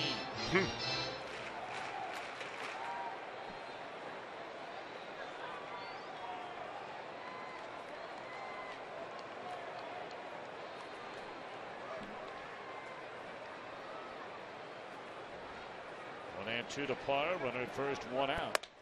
Fastball to 94, misses up and away.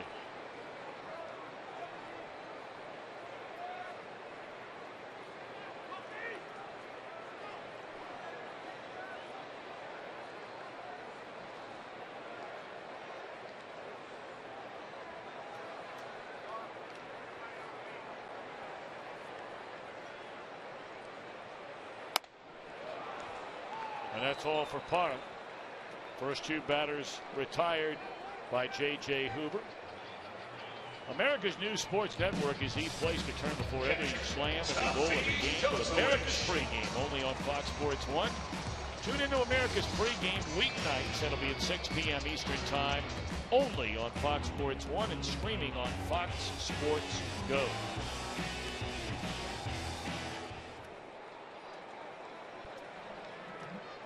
One more batter to retire for Hoover out of the bullpen, replacing Cingrani. Gosowicz looks at a strike. The Diamondbacks have an interesting team. Tom, you mentioned many times how many runs they've scored recently, but sometimes those overall numbers, when you add them up, can really be skewed by some big games. Now, they scored, as you saw, 12 the other night against the Padres. They went 7 for 14 in runners in scoring position in that game alone. And just about 10 days ago, 11 days ago, they scored 18 runs in a game that was started by Clayton Kershaw. Right.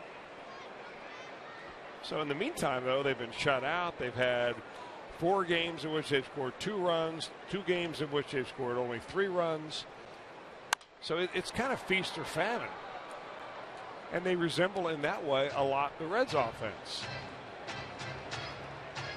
Unfortunately, though, for the Reds, I think that Kirk Gibson has seen his team go off and had some more blowout wins than the Reds have had. Brian Price seems to be managing in a 1-run game every night of the week. You're not lying. Another one last night. Reds have played 22 one-run games out of the 51 that they have played overall.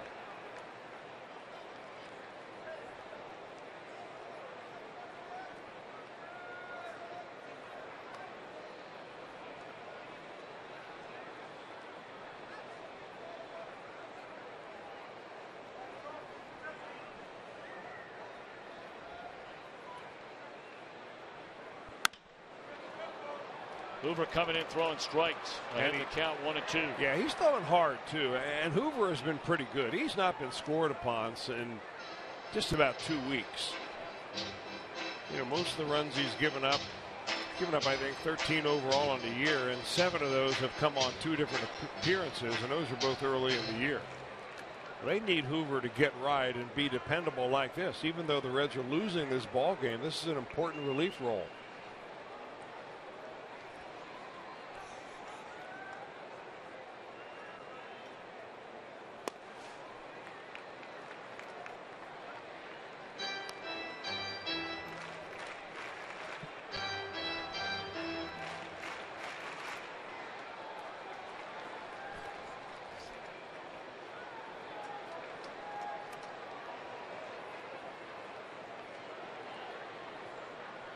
To the count on Gosowicz.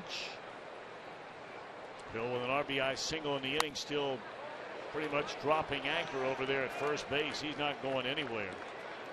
Talked about how nicked up Aaron Hill has been this entire year. One of those injuries recently, fouling a foul ball off his foot just off the outside corner with that 96 mile per hour gas. That's a tough pitch to take right there now. Runner will get started. 3-2. Straight away center field. Ballpark plays big out that way. Inning over, but another run. Diamondbacks lead 3-0.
closer to your Reds bobblehead collection. Wednesday, June the 4th is the day, and the first 25,000 fans receive an Aroldis Chapman bobblehead.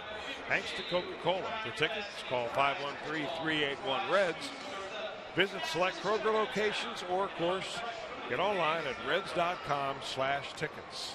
And Aroldis Chapman bobblehead. Boy, looked good last night, didn't he? Yes, he did. Perfect inning, nailing down the 3-2 win for Homer Bailey. Struck out the last 2 batters. And he's sitting next to the Reds' new bullpen catcher. Yep. We haven't really talked about Nielsen Antigua very much.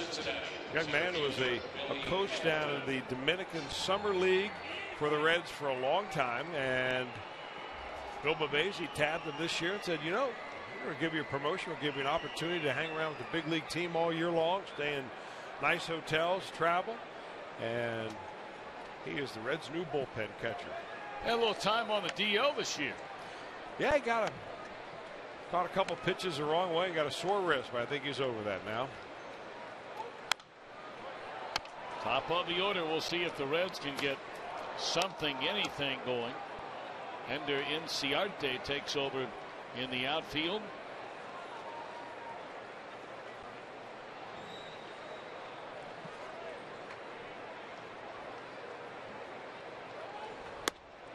Away at 2 to Billy Hamilton. I mean, Coleman has barely broken a sweat on this 97-degree night.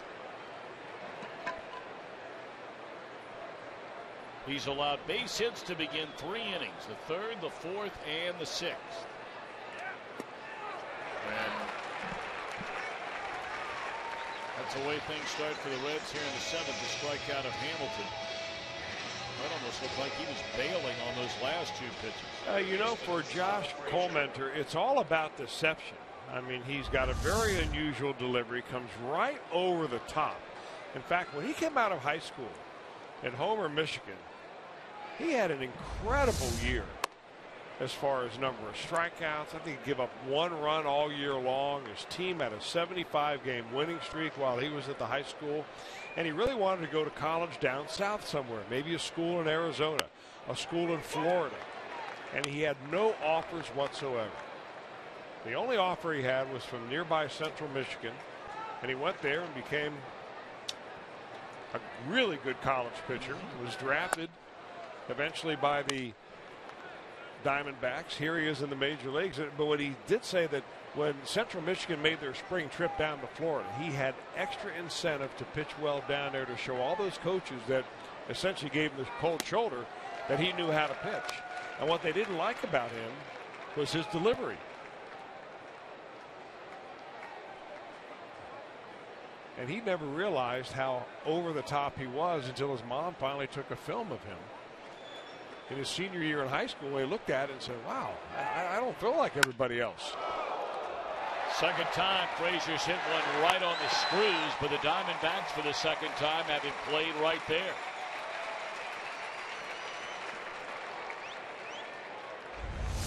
You know, you see more and more of that now. I mean, 10 years ago, that's a base hit every time.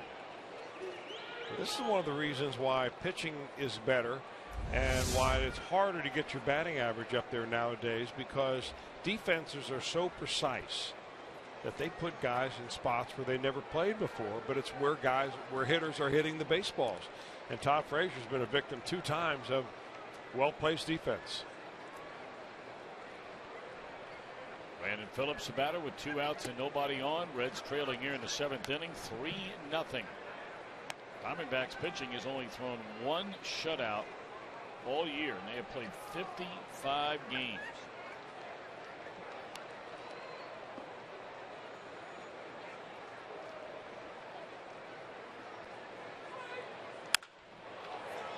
That one in the air, left field. It'll be a perfect 7th inning for Colementor.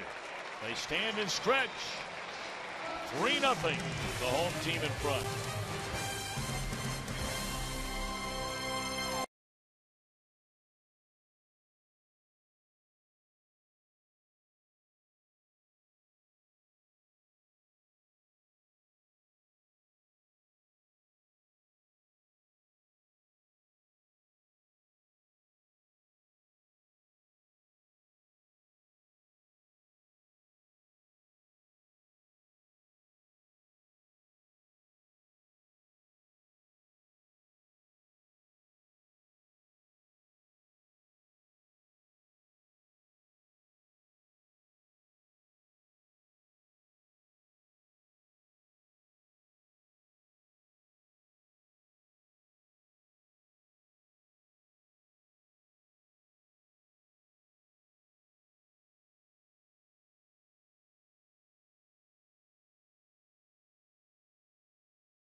mentor and the pupil. Day one when Mike Leake came into the big leagues, coming right out of Arizona State University, and the man who took him under his wing, Bronson Arroyo, and the two virtually inseparable during the entire last 4.5 years. And they will square off tomorrow night in Game 2 of this series. Can't wait for that.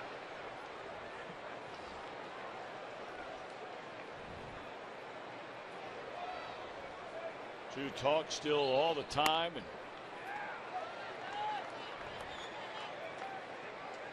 Arroyo's not spent a lot of time out here in Arizona until the last few years when the Reds were out here for spring training. I mean, he's been a Florida guy his entire life, born and raised, and all those years in the major leagues with, didn't matter who it was, Boston, Reds, spring training in the Sunshine State. And although Leake did not grow up in Phoenix or Greater Phoenix, grew up in San Diego, spent 4 years of college here. And Mike wound up marrying a young woman who was born and raised in this area and knows a lot about the town, a lot of family around. Fly ball to right field, and Hamilton will chase it down. Colementor the first out here in the Diamondbacks 7th inning.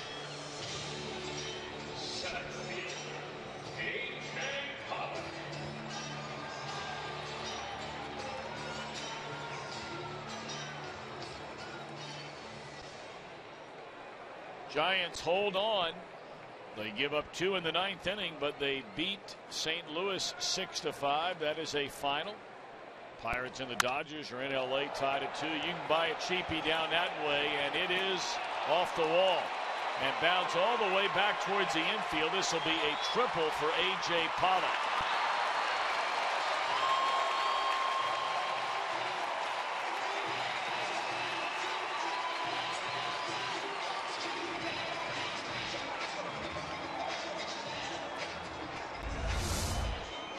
I thought that ball had a chance of getting out of here. Opposite field hitting for Pollock. The ball is up in the air, and he puts a good swing on it. He's been impressive.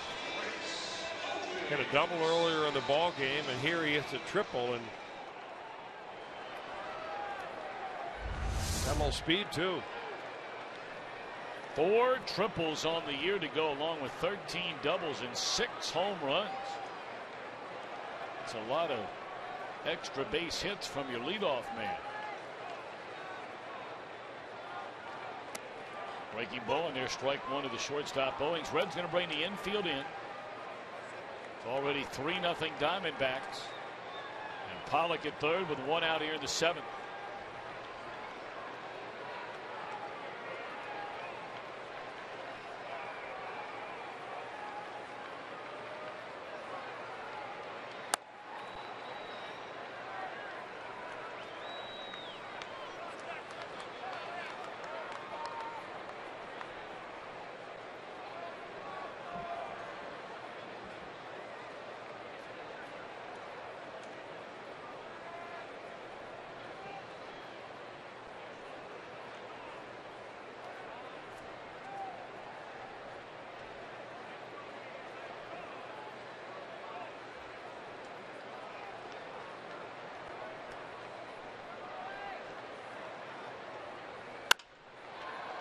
Straight up in the air. Bruce coming in. Does Pollock try to tag? Bruce a catch. Pollock will stop right there. You can't make a much better throw than that. And of course, Bruce, one of the most respected arms in all of baseball.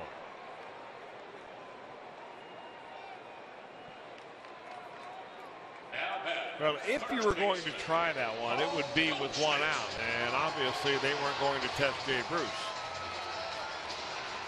Well, tonight's IGS bringing the energy, zeroes in on Paul Goldschmidt and his ranks over the last 2 years. Number 1 in home runs, number 1 in runs batted in. We'll show you some of these numbers in a moment. Well, here they are. Last 2 seasons among all National League players. 2nd in doubles, 3rd in hits, 3rd in walks. So you can put it all together as Goldschmidt has done, whether it's getting on base or hitting the ball in the seats. Well, he's the kind of player that throws up the type of numbers that old-fashioned lovers of the game who go by batting average and runs batted in and home runs love, but also the sabermetric crowd love too, because inside the stats, those peripheral numbers are also excellent, if not off the chart excellent.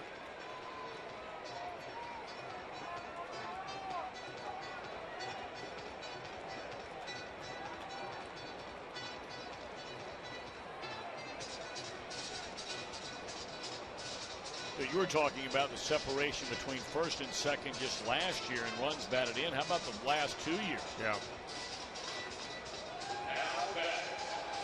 Well, we didn't mention last year that Goldschmidt led the league. I think, would you say 126 last year? 125. 125. And one of the players who came tied for second was Jay Bruce with 109. Well, that's pretty good separation there. And Goldschmidt,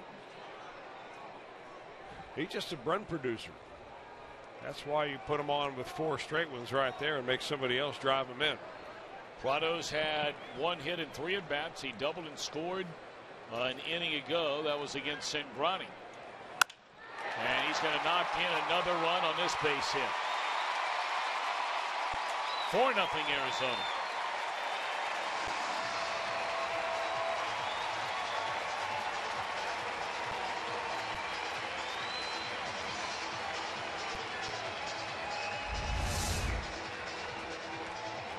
You're right about Martin Prado. He just seems to be a very tough out for any Reds pitcher.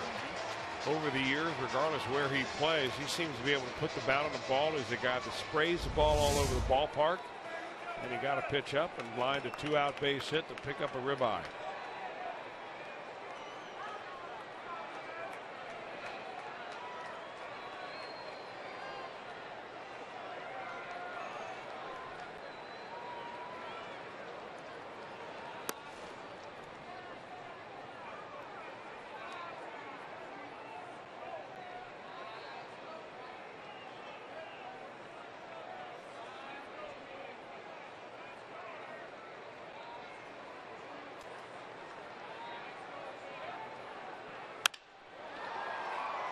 Fly ball in the right field will end the inning, but the Diamondbacks have continued to tack on. 1 in the 6th, 1 more here in the 7th, and they lead 4-0.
Look at our Honda game summary.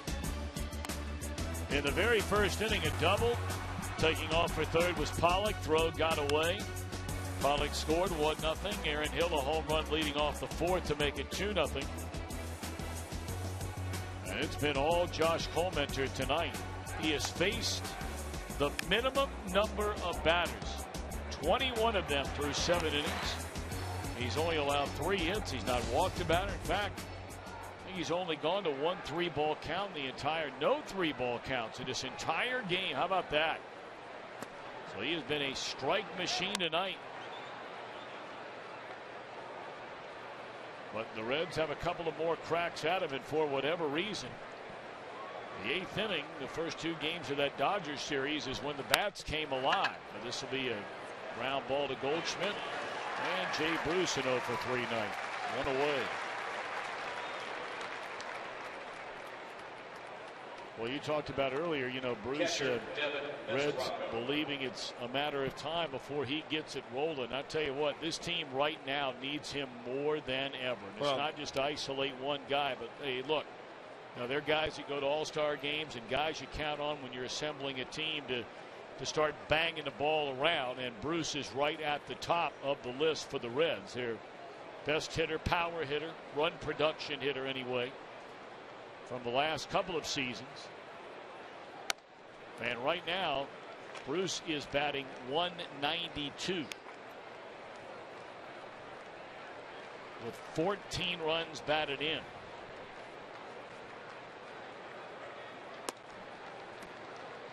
He's not the only one. I don't want anybody to think you're sitting there picking on Bruce. It's just that right now, with all the injuries they've had and still have, and Votto out, you need guys to help you get some runs. You're right. And you wonder if maybe that's part of the problem with Jay Bruce. I mean, obviously, you're coming off a knee surgery. Your foundation's not there. Yeah. There's no question about that. I mean, it's going to take some time to get your swing back, get back in the speed of the game. There's no way to sugarcoat that. But, you know, he knows that Joey Votto's out. He knows that he's a run producer. He knows he's an all-star being paid a lot of money on a multi-year deal. And he probably feels the extra pressure. And, you know, you stand up there and you squeeze that bat a little extra too hard, and your swing slows down. You don't get in the groove because you're not relaxed.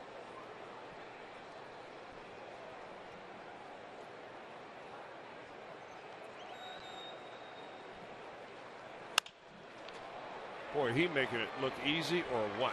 I mean, faced the minimum number of batters, and here you're down by 4 and a 5-pitch inning for Coleman.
Encarnacion earlier.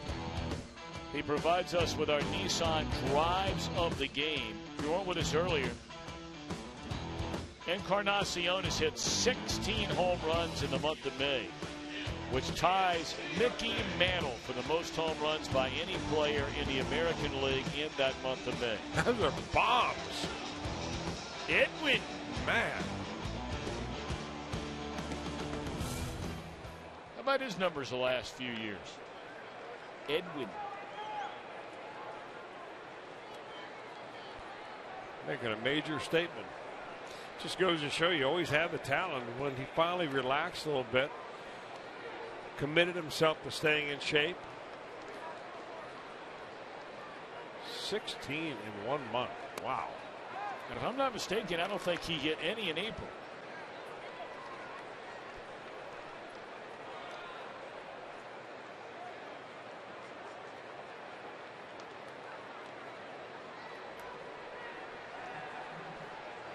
Sean Marshall now takes over on the mound following J.J. Hoover. And a line drive by the first batter, Cincinnati, is a base hit.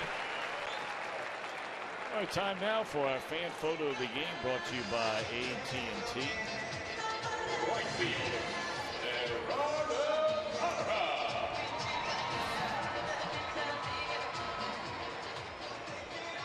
Mark, thank you for that picture. Those are some pretty blue eyes on that pair right there.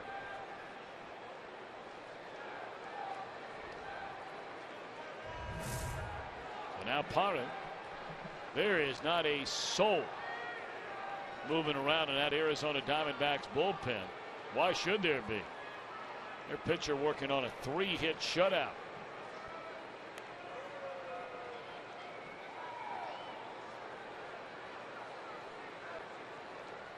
J.J. Hoover goes 2 innings. Allows 2 hits and a run. Struck out a batter and walked a batter intentionally. And now Marshall.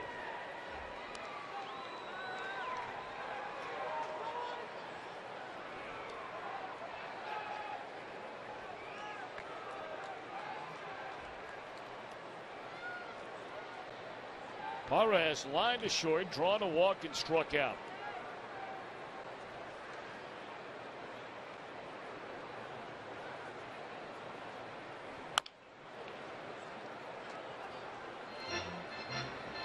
We've already talked a lot about, Jim Day has talked a lot about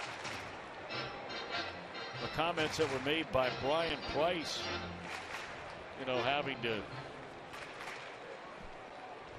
frequently be asked after so many games this year about the opposing pitcher and how well that particular pitcher threw the ball against his team, and how he was getting tired of talking about it. I would imagine, unless something changes dramatically in the top of the 9th inning.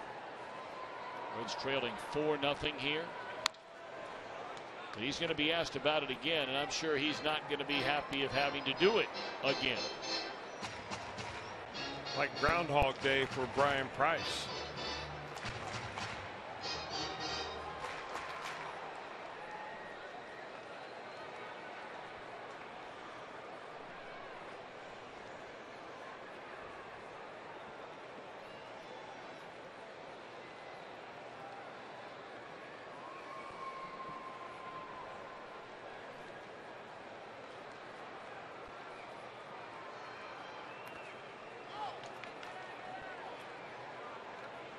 We were talking about Edwin Encarnacion hitting 16 home runs this month.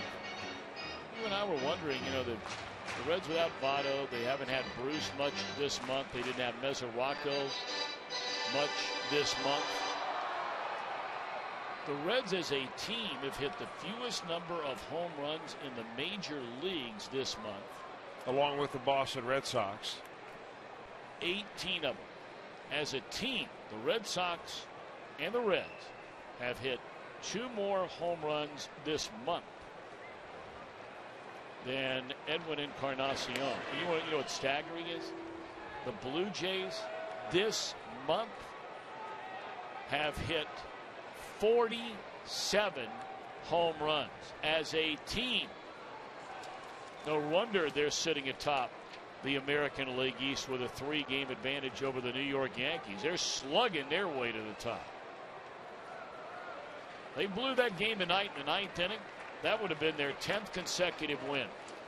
They gave up 3 runs in the top of the 9th to lose a game.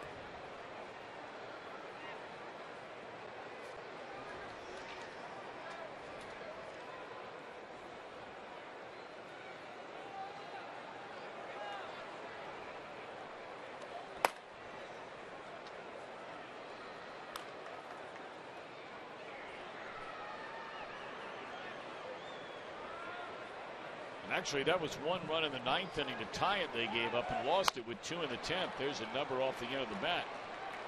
Scoreboard here at Chase Field doesn't tell you if there is a game that was played into extra innings. Now the Diamondbacks are trying a little bit of add-on right there. They have the runner going, thinking that at the very worst, Sean Marshall's going to throw a breaking ball up there to Parra, and it's a good pitch to run on. And it was a breaking ball, but fouled off, and he'll go back to first base. Will Inciante.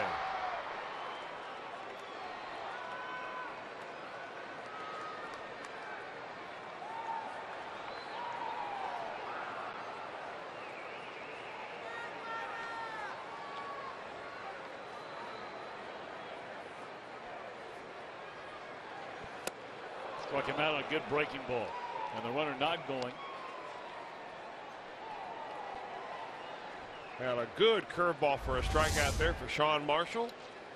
And this is our flamethrower strikeout brought to you by Cholula Hot Sauce.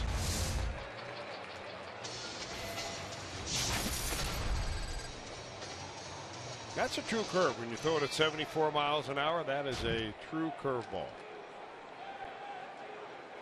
I'll tell you what they have here at this stadium, Tom. Chase Field, makes it one of my favorite stadiums. They have Cholula Hot Sauce in pump bottles. You know, where you get your hand on it, you just pump it right down and onto your hot dog or your nachos, whatever. And they're serious about it down here. I tell you what, I don't know how you feel. Now, they admittedly made this stadium a little bit too big. Most of the new ballparks over the last decade have been anywhere from about 42, 44,000, somewhere in that neighborhood. This one is up over 50,000. I'll tell you what, man, this is still a really nice yard, especially when the roof is open and the panels are open. I think this is one of the nicer parks in the league. You're not going to get any argument from me. I mean, I was working here when they built it, so I don't know. Some might say I'm a little bit biased, but I was walking around on the concourse today, and I mean, it is a great ballpark.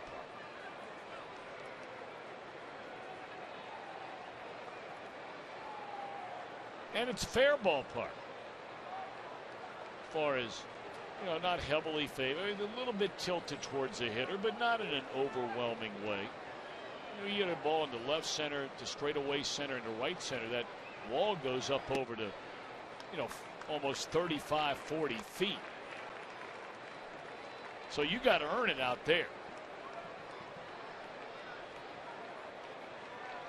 Now, what was it back when Randy Johnson pitched here? He wanted the roof closed, or well, he wanted it open? It was more Schilling than it was Schilling, Johnson. okay. He didn't like the roof open, and it creates some wind currents in through here, and at least there was some opinion that as there's 3-1 now to Goswich, that they created a little jet stream, especially in the left center field.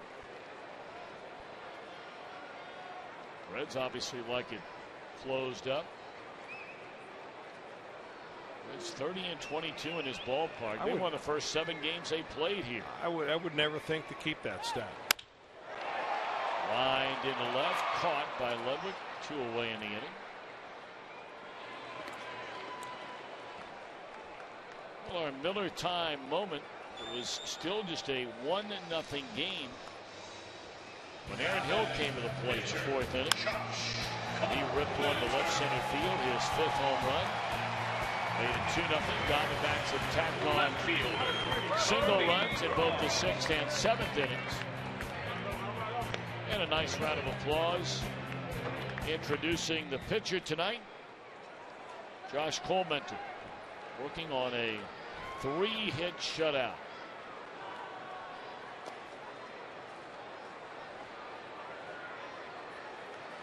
So he's working on a rare feat here tonight. If he can finish this game up, you go over the last 100 years of baseball, and you start it with 2 numbers. Number 1, a 9-inning complete game,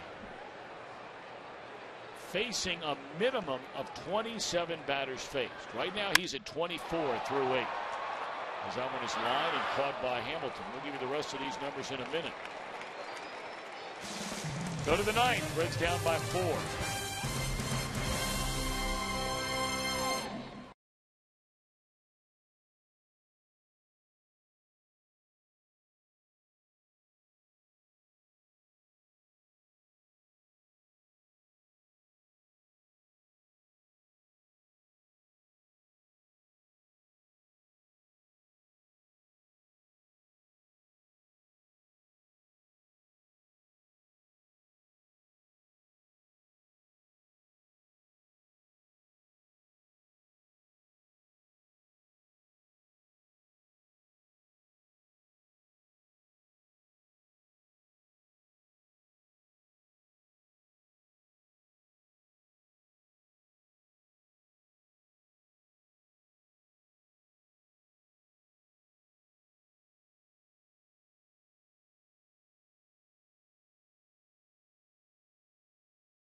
Fox Sports Ohio, we call it Reds Live. It's brought to you by King's Honda.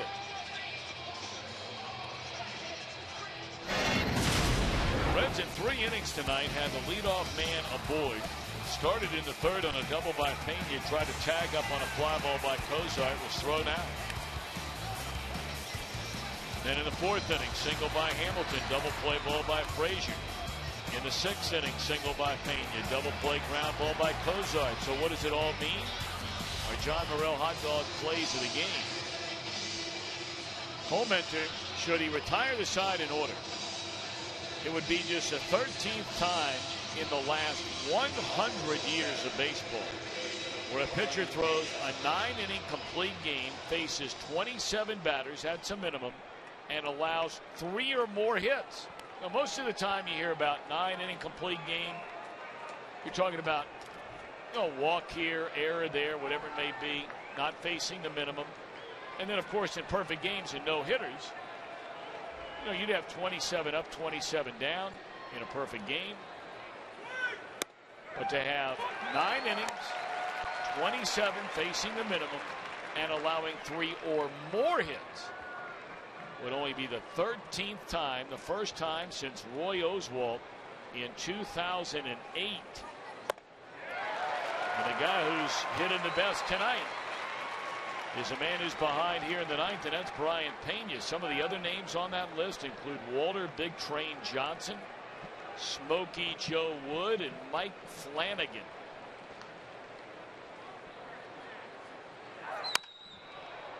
And only one Diamondbacks pitcher in their history has faced the minimum number of batters through 9 innings. I was there that night. And you were there to watch Randy Johnson pitch his perfect game on May the 18th, 2004 against the Braves. Yep. That was in Atlanta, right? It was.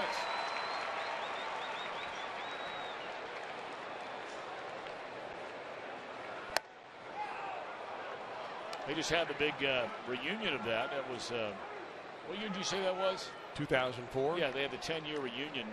And Randy Johnson was back here the other night, threw out the first pitch in the game. Still lives here, has lived here his entire adult life. How about that play by Hill? Wow.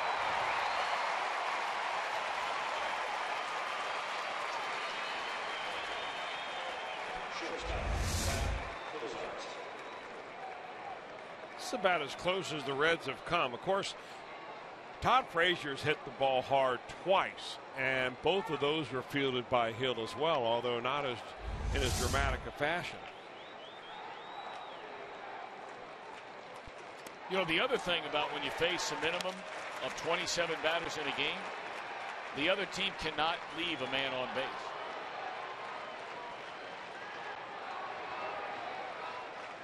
You're So right. the Reds have been shut out and have not left a single man on base.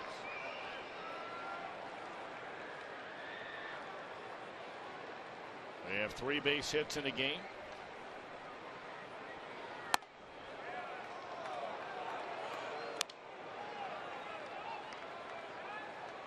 Cozart has flied to center field to turn into a double play and has hit a ground ball double play.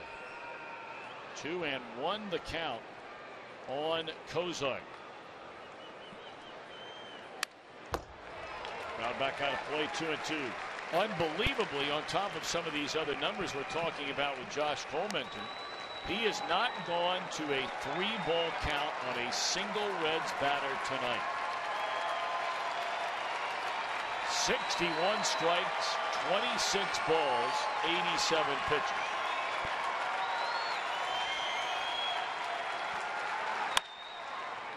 Cozart loops one down the right field line out of play.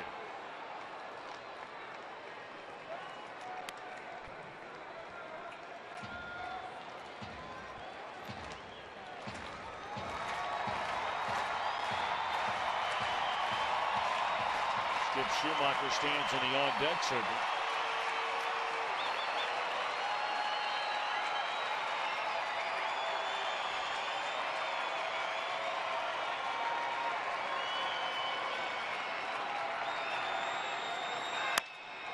Oh dear.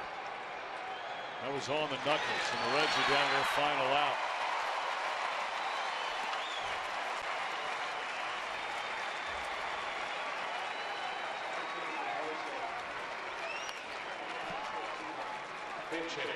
I'd like to send out get well wishes and young man, big Reds fan in Carmel, Indiana. Tim Kress underwent recent surgery and battling through a tough illness with cancer right now. And Tim, our thoughts and prayers are with you to get better. Very late back in that part of the country, and I'm sure you're probably already in the hay. And I know your cousin out here, Mitch Riggins, is thinking about you, and we are too.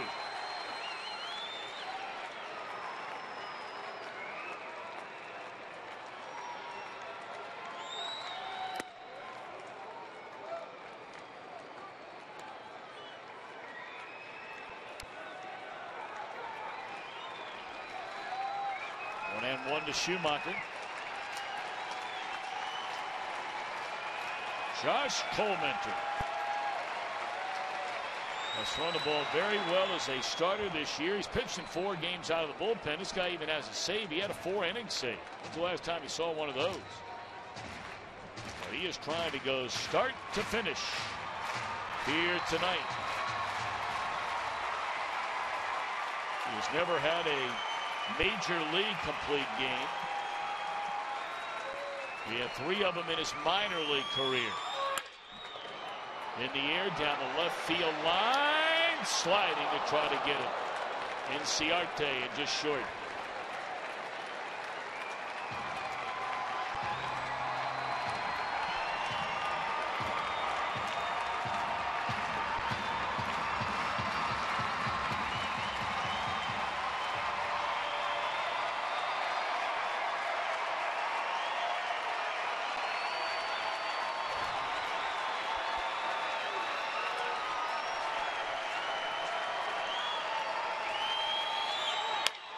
Back to the mound, and Colementon faces the minimum 27